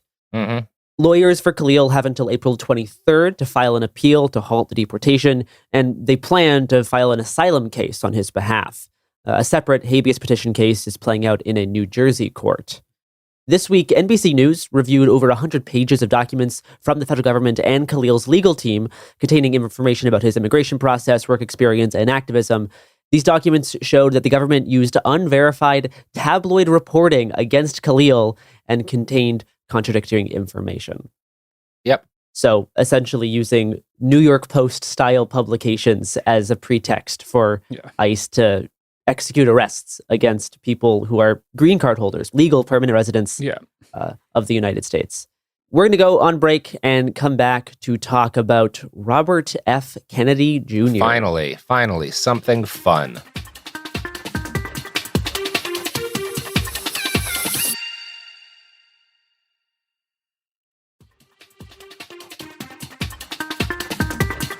All right, we're back. Yeah. I'm going to throw to Robert Evans for an update on everyone's favorite roadkill consumer. Yes. RFK Jr., he's not just strapping the carcass of a dead whale to the head of his truck and driving down the highway. Now he is, well, kind of launching a genocidal campaign against people with autism. Kind of doing a national eugenics program. Yeah. Kind of calling a large group of people in this country useless eaters. Jesus Christ. Jeez, yeah, fucking And hell. the gist of what's happening is they just had a new quote-unquote study come out that looked at like apparently rising autism rates. And again, I've covered this a lot. The reason why rates of autism are increasing, every credible scientist agrees, is because we're looking for it more. Yeah. And so we're finding more of it. And we have a broader understanding of what it is. RFK Jr. is obsessed with the idea, the image of autism as a disease that is spreading due to an environmental contagion. And he is trying to make the case that this is a calamity. He has promised, the most recent promise he made is that by September, the government will release exhaustive studies that will identify the environmental causes of autism. And he made a statement, autism destroys families. More importantly, it destroys our greatest resource, which is our children. These are children who should not be suffering like this. He has called autism a preventable disease, which it is not. While there is evidence that some of the factors that can be relevant in autism expressing are environmental, the vast majority of it seems to be genetic. There's no evidence, and there have been repeated studies, that has anything to do with vaccines. He's posited a couple of other theories as to what causes it, including mold and diet. And these are largely based on what are already kind of quack, both autism treatments and quack autism causes that are popular within the biomedical movement, the experimental biomedical movement, which is the the fake autism medical industrial complex that we covered recently on the Behind the Bastards. One of the things I think is really worrying about the language that Kennedy is using is how similar it sounds to a lot of what you were seeing in the early 1930s out of the Nazi state. What we know of as the Holocaust, which is generally a term, primarily when people use that term, they are talking about the mass killing of Jews and other ethnic minorities in Central Europe by the Nazi state. That got a lot of its start. And there's a couple of different places it got its start. Obviously, the wild concentration camps and the political concentration camps are in that heritage. But when it comes to the actual mass killing of people, the very origin of that was in getting rid of the disabled, right? The term that was used in Nazi propaganda for these people was useless eaters. And this is the first time that the Nazis tested out gassing, right, in large numbers. Mm-hmm. And he hasn't used literally the term useless eaters, but he talks a lot about, one of the terms he uses is severe autism, right? Which is not the term that is popularly used now for people who have kind of profound autism, I think is the preferred term for people who do have a significantly higher degree of like disability as a result of their autism, or that correlates with their autism, right? As opposed to the vast majority of people who can be diagnosed as somewhere on the spectrum who are able to like live independently, right? And Kennedy sort of does the thing that is very common within this community of sort of, number one, correlating that to everybody with autism and talking about it as if it is a disaster that justifies any kind of response, because the people who have profound autism aren't real people in his eyes. Yeah. He made a statement, quote, "These are kids who will never pay taxes. They'll never hold a job. They'll never play baseball. They'll never write a poem. They'll never go out on a date. Many of them will never use a toilet unassisted. We have to recognize we are doing this to our children." And first off, having taught a lot of kids with profound autism, yes, they could play baseball. Like a number of them held jobs. Now, do a lot of them need assisted living? Sure. But like, number one, that's always been the case. There's no evidence that people with this kind of autism, that there's any sort of raise in this, right? What's raised is the number of people who are being diagnosed, right? And he's using this kind of scare term, right? This idea that like, parents, you need to be frightened that something is going to steal your children from you. Yeah. In order to justify the dehumanization of everyone with autism, as well as like radical biomedical experimental procedures that are going to do harm at scale to lots of kids. One of his favorite new terms is epidemic denial, which is the term that he's using for people who say that like, this is not an epidemic. This is something that we're now screening for more. He's kind of repurposing the language of like vaccine denial and whatnot as like a denial that this is sort of an immediate crisis. Yeah. That needs to be hit, which I find interesting. Also, like co-opting like COVID conscious language. Yeah. Like the way he and his group were referred to during COVID, he's now using in the same fashion. Yeah. And it's interesting. His initial promise was that like by September, we'll know why autism rates are on the rise. That's not really a thing. You can't make science work that way. Like you can't guarantee that. Like you said, we already know because people are seeking out diagnoses, like because right. We have better awareness of it now. But he's kind of altered that recently, being like, no, we'll have some answers by September. And, you know, we're going to get those answers by removing the taboo so that doctors won't get gaslit by blaming autism on vaccines or, you know, mold exposure or the like. So that's what we can look forward to in the near future from our good friend RFK Jr., who definitely doesn't pay taxes or write poems. I just want to make that clear. I don't think either of those are particularly good bars for whether or not you're a human being, but he for sure doesn't do either. Also, like, frankly, I know way too many autistic people who write poems. Oh, tons of them. Yeah, I was going to say, the writing poem things was a really fucking... The poet laureate of Washington State since 2023 is a woman with autism. So, yeah, like writing poems. Nonsense. Extremely common activity for my fellow... Yeah. My fellow autism people out there. Okay, RFK Jr. Again, but he was talking about, you know, people with what he calls severe autism. but he also doesn't ever care to like specify his language because there's no benefit. That's not a real medical term. And there's no benefit to his ideology in acknowledging that, like, well, most people who get diagnosed with autism may need some accommodations. It's a difference, right? It's a difference in the way your mind works, but they're fine. Like, they're living healthy, happy lives. Yeah. I talk slightly differently in the Cool Zone work chat, which is kind of the extent of it for me. Yeah, that's the extent of it. Really, Yeah, but that is certainly that is an aspect. Speaking of the Department of Health and Human Services, they released a report page on their website for you, the vigilant citizen. Oh yes, to report trans minors receiving health care. Finally. And so another one of these like snitching hotlines, this time on a federal government website that I'm sure will only get real complaints sent to it and not the B-movie script. Not repeatedly the B-movie script. Yeah. Speaking of trans people, I do have a few updates on some of the transgender stuff.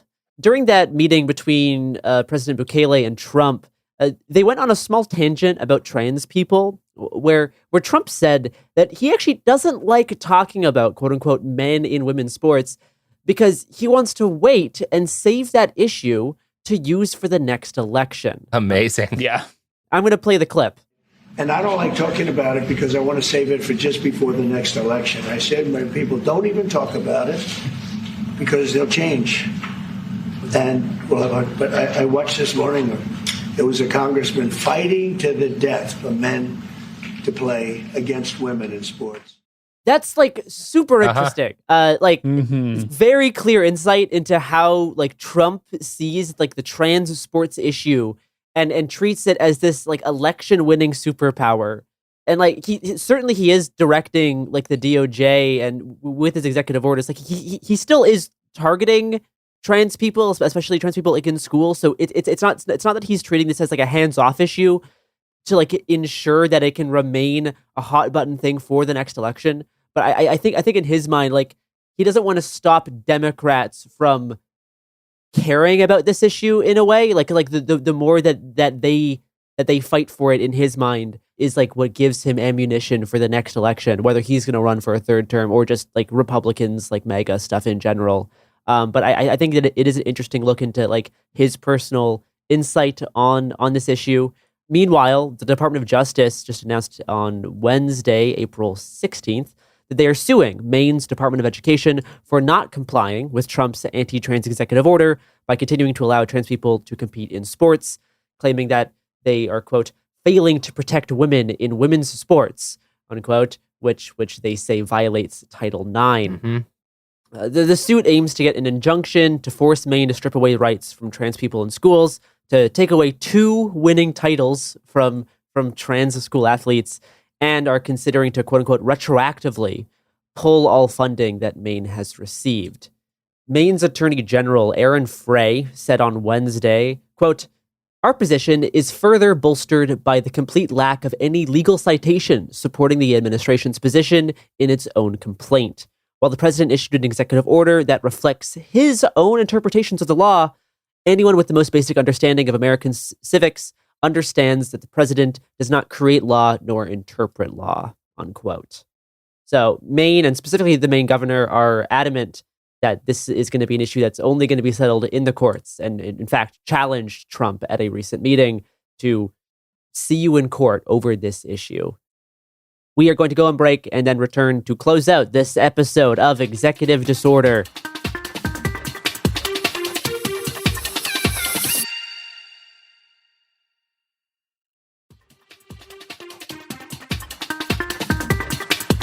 Okay, we are back. I'm now going to throw to myself and Mia to discuss tariff talk in a future recording.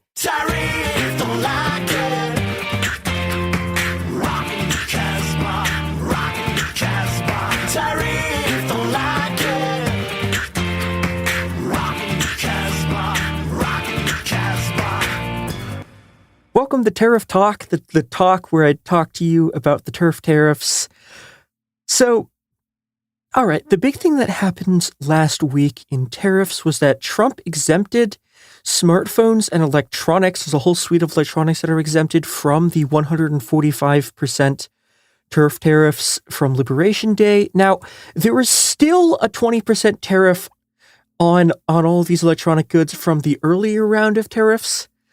In one of the initial rounds, there was a whole thing where he put a bunch of tariffs on. I'm so confused though, because I thought that's 10% tariffs for non-Chinese companies. Yeah, but okay. So here's the thing, right? China is like additional or no. Okay, so what's happening with these is that in the very, very first round of tariffs that went out, there was a 20% tariff on all Chinese goods, and so the Liberation Day tariffs, and then the subsequent retaliatory tariffs pushed all goods now to like what 250%. No, okay, we're gonna get the 250%. That number's bullshit. Okay, but we're at 145% like tariff from the Liberation Day stuff. But that also had included an earlier 20% tariff, and you see why reporting about this is so fucking hard, right? So that was stacked on top of that other tariff. So he's removed the Liberation Day tariffs, but there still are 20% tariffs on all like iPhones and all these electronic goods that are still in effect. So the tariff rate for those goods is now 20 instead of 145. But this is where things get even more murky. So even before the exemptions for the semiconductor stuff had been released, Trump had been talking about imposing a bunch of tariffs specifically on semiconductors from all countries, which is going to, like, again, if like, this is just also, if you want to just kneecap your entire economy, you put in a tariff on all semiconductors from other countries, which was what this is looking like. It's possible the levels are going to be that high anyways. It's again worth pointing out that, like, there's a bunch of the parts of this production process that basically can only be done in Taiwan, which will presumably have these new tariffs on them. We don't know what they're going to be yet. They're coming in, who fucking knows? But so it seems like these tariffs are being withdrawn for now due to market sort of backlash, but probably they will come back at some point in the future. We're not 100% sure. There's also another thing I want to mention so the number that you said, the 250% tariff thing, so Trump tweeted that out, but that's fake. What that is that there are a couple of items, and I mean, when I say a couple, I mean, like, we're talking like single digit items, like things like medical syringes that already had like 100% tariffs on them. The 145% tariff stack on top of all tariffs that were already in effect. So there's like 3 or 4 items already had 100% tariffs on them. So when you stack the 145 on top of them, they're 250%. But again, it's like 3 things, right? So like that's fake. On the other hand, like substantively, and this is something that a lot of people have been talking about, the difference between 145% and 245%, like, it isn't that relevant because at 145% you stop doing trading. So it's, the numbers at this point are just sort of in comedy levels. But yeah, so that's what's going on with the 250 number people have been going around from. It's not real. It's still 145 for all non-electronics goods, 20 for electronics. There's also been a bunch of China's been doing retaliatory stuff for a little bit, and they've been ramping up this program to restrict U.S. access to rare earth elements that are necessary for a whole bunch of advanced engineering and particularly sort of defense projects. Now, this is something that could genuinely devastate the American defense sector. Trump's plan for this is that he's threatening to use the Trade Expansion Act of 1962 to impose even more devastating tariffs. Now, it is genuinely unclear to me. Like, what is he going to do? Impose an 1,000% tariff? Like, you need to buy these goods. Like, you say that, Mia, and yes, he probably will. Like 2 weeks ago, 1,000% tariffs would have been a joke, but no, they might legitimately do 1,000% tariffs. Why not? There's also been the beginnings of on the U.S. end sort of export restrictions from chip exports to China on countries like Nvidia and AMD, and this is a fucking big rip to the fucking AI people. Eat shit, get fucked. Yeah, so that's roughly the state of the tariffs right now. More bullshit will happen. We'll be back on Tariff Talk next week with another round of unbelievably hideous tariff shit. But I wanna move on to one more thing, which is things that have been happening at the NLRB. So the NLRB, for people who are not regular listeners to the show, is the National Labor Relations Board. They were in charge of a whole bunch of things related to negotiations between like employers and unions, or the people who certify union elections. They handle unfair labor practices disputes. And Doge effectively broke into the NLRB and has seized a whole bunch of information that they shouldn't have. NPR broke the story and has been doing a lot of good coverage of it. So it came in, right? They technically had some kind of like order saying that they were supposed to be able to come in and do this stuff. And they set up and they disable all of the security stuff and all of the sort of like logs and all the sort of stuff that's supposed to like verify what someone's doing on a computer system. They go in and disable all of them. They delete all traces of what they do. And this is a big deal because the NLRB has a lot of extremely sensitive data. It has extremely sensitive data on unions. It has a lot of extremely sensitive trade data on private companies. Now, the NLRB person who blew the whistle on this to NPR described how, so he complains to his superiors about Doge, again, just like sort of breaking into this fucking like office and just like stealing all of this data. Because he notices this program that they're building that's literally just called like Backdoor, which is like, again, what you would do if you were literally running a hack, right? And we'll come back to that in a second. So the NLRB person complains to his superiors, like, hey, these Doge people are just like stealing all of the data from this. And then like the next day, someone from Doge tapes to his door pictures of him and his dogs with like a threatening thing on it. Like drone footage of him and his dog like walking, which is so fucking weird. I don't even know. So yeah, that's extremely alarming. This is they're just blatantly threatening a whistleblower. Yeah, so the other reason that this is really concerning is that so a lot of the corporate media is focused on the fact that there's a lot of trade information in there. There's also a lot of very personal information about unions, about union strength, about size, about tactics, about the history of negotiating things, about just where unions are and who's in them. And it's deeply unclear what Doge is going to do with this information, but it's not good. And again, and I need to emphasize this. So I talked to friend of the show, Maya Arson Crime W, about this, who is someone who knows a lot about hacking. And I said to it, okay, so this is what you would do if you were just straight up like hacking the NLRB, right? Like these are the things you would do. And they went, yeah, pretty much. So it's great. It's great. Yeah, the Doge has just stolen a bunch of information. Who knows what's going to happen to it? Who knows what's going to happen with their escalation of attacks on whistleblowers? But things bad. Things continue to go bad. Well, thank you for that uplifting story, Mia, about Doge breaking into and stealing data from the NLRB and posting overhead drone photos of people's houses who threatened the Doge supremacy. We're back. Thank you, Future Garrison and Future Mia. So it's my role here to update you on the border fascism, right? And that's what I'm here to do. Where I want to start this week is in the Roosevelt Reservation. This is something that's been reported on a little bit this week, largely by people who maybe only found out about it this week and looked at the Wikipedia page and then wrote a story. The Roosevelt Reservation is a 60-foot easement that runs along the southwestern border of the United States from the coast in San Diego all the way to New Mexico. It doesn't cover the Texas border. I've written about it before for the Sierra Club and for Drilled News 4 or 5 years ago, and I'm going to include a link to the Sierra Club piece in the show notes. The Drilled piece is down now. They don't have that print side anymore. It was established in 1907 by Teddy Roosevelt, and it was transferred for 3 years from the Department of the Interior to the Department of Defense by the Trump administration in 2019 using an executive order. This year, in 2025, all of the Roosevelt Reservation that is not part of federal reservation land was placed under Department of Defense jurisdiction. A lot of reporting seems to have missed this exemption for federal reservation land, which makes up a significant part of the border, especially in Arizona, right, in the Tornado Reservation. I'm going to quote from the language of the executive order here.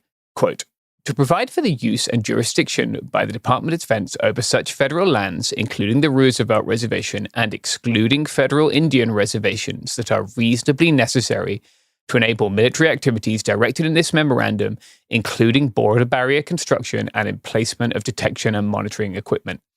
the way I read this, it also doesn't limit to the Roosevelt Reservation. It seems to include other federal land, right, which could include national monuments, national parks, the BLM, and the national forest, all of which exist along the border. The Trump administration this week also obtained waivers. The waivers waive dozens of laws that have been limiting construction in the San Diego sector. I'd like to quote a little bit from that Sierra Club piece that I wrote, because I think the aspect of the damage done to the sacred space of indigenous people is being completely overlooked by the legacy media in this, not perhaps surprisingly. So one of the laws waived was the Native American Graves Protection and Repatriation Act. The Native American Graves Protection and Repatriation Act was enacted by Congress in 1990 to protect and safely relocate native burial sites when construction takes place on sensitive sites. The tribe in question should be consulted, and in the event remains or other archaeological objects are found, construction should be altered so as not to disturb the site. In the areas of San Diego where they are digging, what's called midden soil has been found. Midden soil is soil that contains evidence of cremated human remains, right? In this case of Kumeyaay people. With this waiver, they don't have to comply with NAGPRA, Native American Graves Protection and Relocation Act, which means that they can continue digging through what are literally people's ancestors' graveyards. Here's another quote from that 2020 story.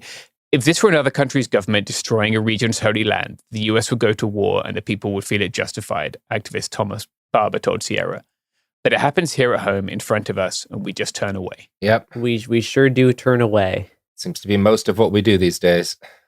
Yeah, it's not even, what bugs me is like not so much of folks, not doing anything. I get that it's overwhelmingly horrible at the moment. It's that this doesn't even get reported. Yeah. Like big outlets with a massive budget who are supposed to have a border reporter who's never fucking set foot on the border, doesn't take the time to talk to the indigenous people whose land the border crossed, right? Like, doesn't take the time to hear their concerns, doesn't take the time to think about when you dig 30 feet into this ground to build your border wall, that's 12,000 years of someone's history. How do they feel about that? And like, that is a failing of the legacy media. It has been a failing for a long time, and it will continue to be one for a long time, and it pisses me off. Yep. I guess to talk more broadly then about this militarization of the Roosevelt Reservation and other public land, there's been some speculation about what this might mean. I don't think that you're going to see soldiers pointing their guns at the southern border and shooting anyone who comes across. I do think it's likely a lot of the people who have been deployed to southern border so far are MPs, military police, right?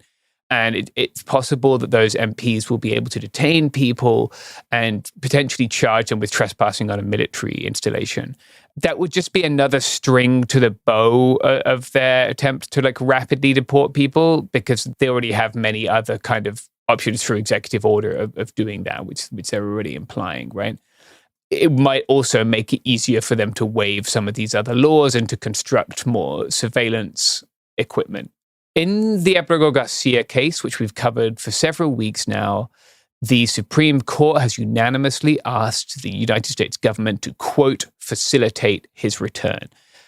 The US government has embarked upon a unique definition of the word facilitate, which it feels like means allowing him to enter the country and providing transport if El Salvador releases him. Bukele refused to release him, saying that doing so would be to, quote, smuggle terrorists into the United States. Gareth and I did a whole episode about this yesterday that you can listen to.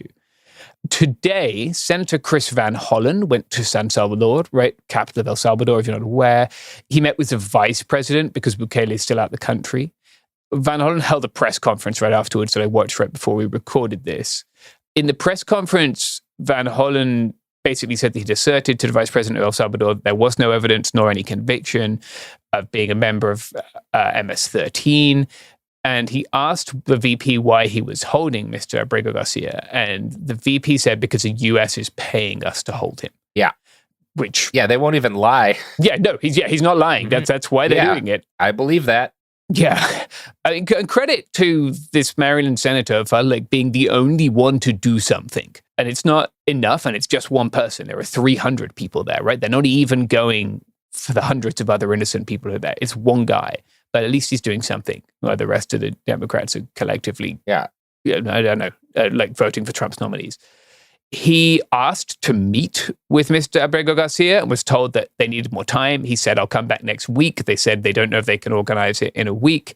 He asked if he could call him. They said they didn't know if they could facilitate a call. They said maybe the US Embassy would have to be the one that requests that. So he has now requested that the embassy request that he be allowed to call Mr. Abrego Garcia and Mr. Abrego Garcia be allowed to speak to his wife.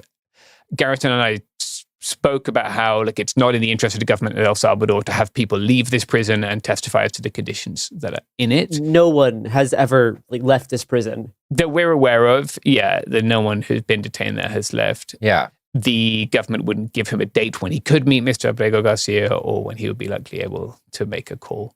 In a separate case, Judge Boasberg, who we've spoken about before as well, right? Judge Boasberg was the judge who issued the tentative restraining order on the rendition of people to El Salvador, which the government then ignored, has found probable cause that the administration is in contempt of court. What does this mean? It doesn't mean, despite what you have seen on your timeline, that this will mean these people will be brought home. When they're found in contempt, they have two options, right? They can purge themselves of the contempt. And the way they would do that would be by providing habeas, not by bringing all these people home, at least not yet, right? Yeah. Or they could present the people who are responsible, and then either an attorney could be appointed by the DOJ to prosecute them, I guess. I don't quite know how that works in this instance, or the judge himself can appoint an attorney to prosecute them for criminal contempt.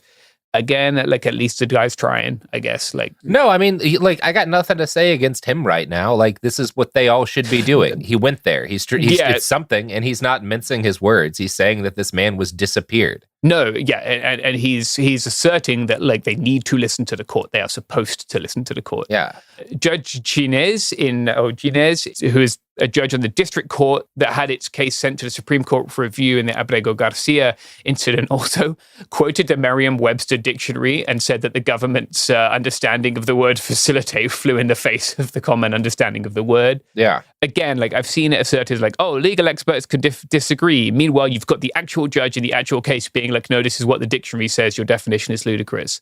I would caution people to be very careful looking at blue check legal experts on X.com or people on Blue Sky. Oh, God. There has been so much misleading stuff about immigration law and the laws in these particular two cases, and about the Roosevelt Reservation, actually. Just be really careful where you're getting your information, especially on immigration law, from. Maybe go back and check what that person was doing in 2023 when thousands of migrants were detained in outdoor detention camps, because I've seen so much misinformation. And people, understandably, who aren't expert in this, because it's extremely complicated, are likely to be taken advantage of by people who are grifting off what is a moment when a lot of us are afraid and a lot of us are uncertain. So to be very careful what you're reading out there. All right. I think that's all for us today on It Could Happen Here. Yeah, I think that's our new erectile executive dysfunction episode. Erectile order. All right, well, we're fucking done. Go away. We reported the news. We reported the news. Hey, we'll be back Monday with more episodes every week from now until the heat death of the universe.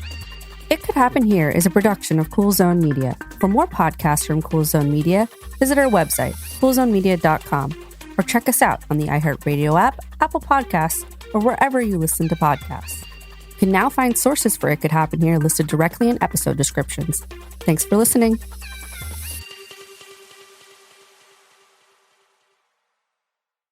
This is Ryder Strong, and I have a new podcast called The Red Weather. In 1995, my neighbor, Anna Trainer, disappeared from a commune. It was nature and trees and praying and drugs.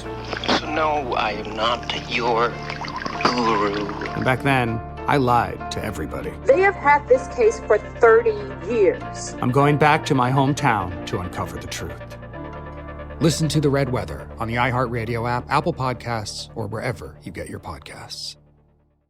This is the biggest night in podcasting. The countdown is on to our 2026 iHeart Podcast Awards. Live from South by Southwest, March 16th, we'll honor the very best in podcasting from the past year and celebrate the most innovative talent and creators in the industry. It's truly a who's who of the podcasting world. Creativity, knowledge, and passion will all be on full display. And the winner of the iHeart Podcast Award is... See all the nominees now at iHeart.com/podcast awards. Audible is a proud sponsor of the Audible Audio Pioneer Award. Explore the best selection of audiobooks, podcasts, and originals all in one easy app. Audible. There's more to imagine when you listen. Sign up for a free trial at audible.com.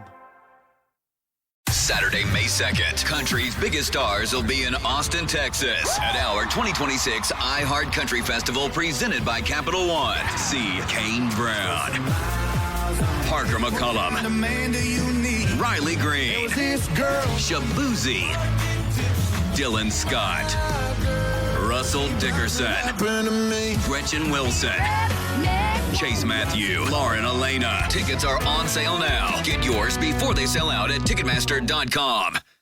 Hey everyone, it's Emily Simpson and Shane Simpson from the Legally Brunette podcast. Each week, we're bringing you true crime through a legal lens. Whether you want all the facts on the disappearance of Nancy Guthrie, or you still need to wrap your head around the Diddy verdict, we're breaking it all down step by step. And we're not just lawyers, we're also husband and wife. It makes for some pretty entertaining episodes. Listen to Legally Brunette on the iHeartRadio app, Apple Podcasts, or wherever you get your podcasts.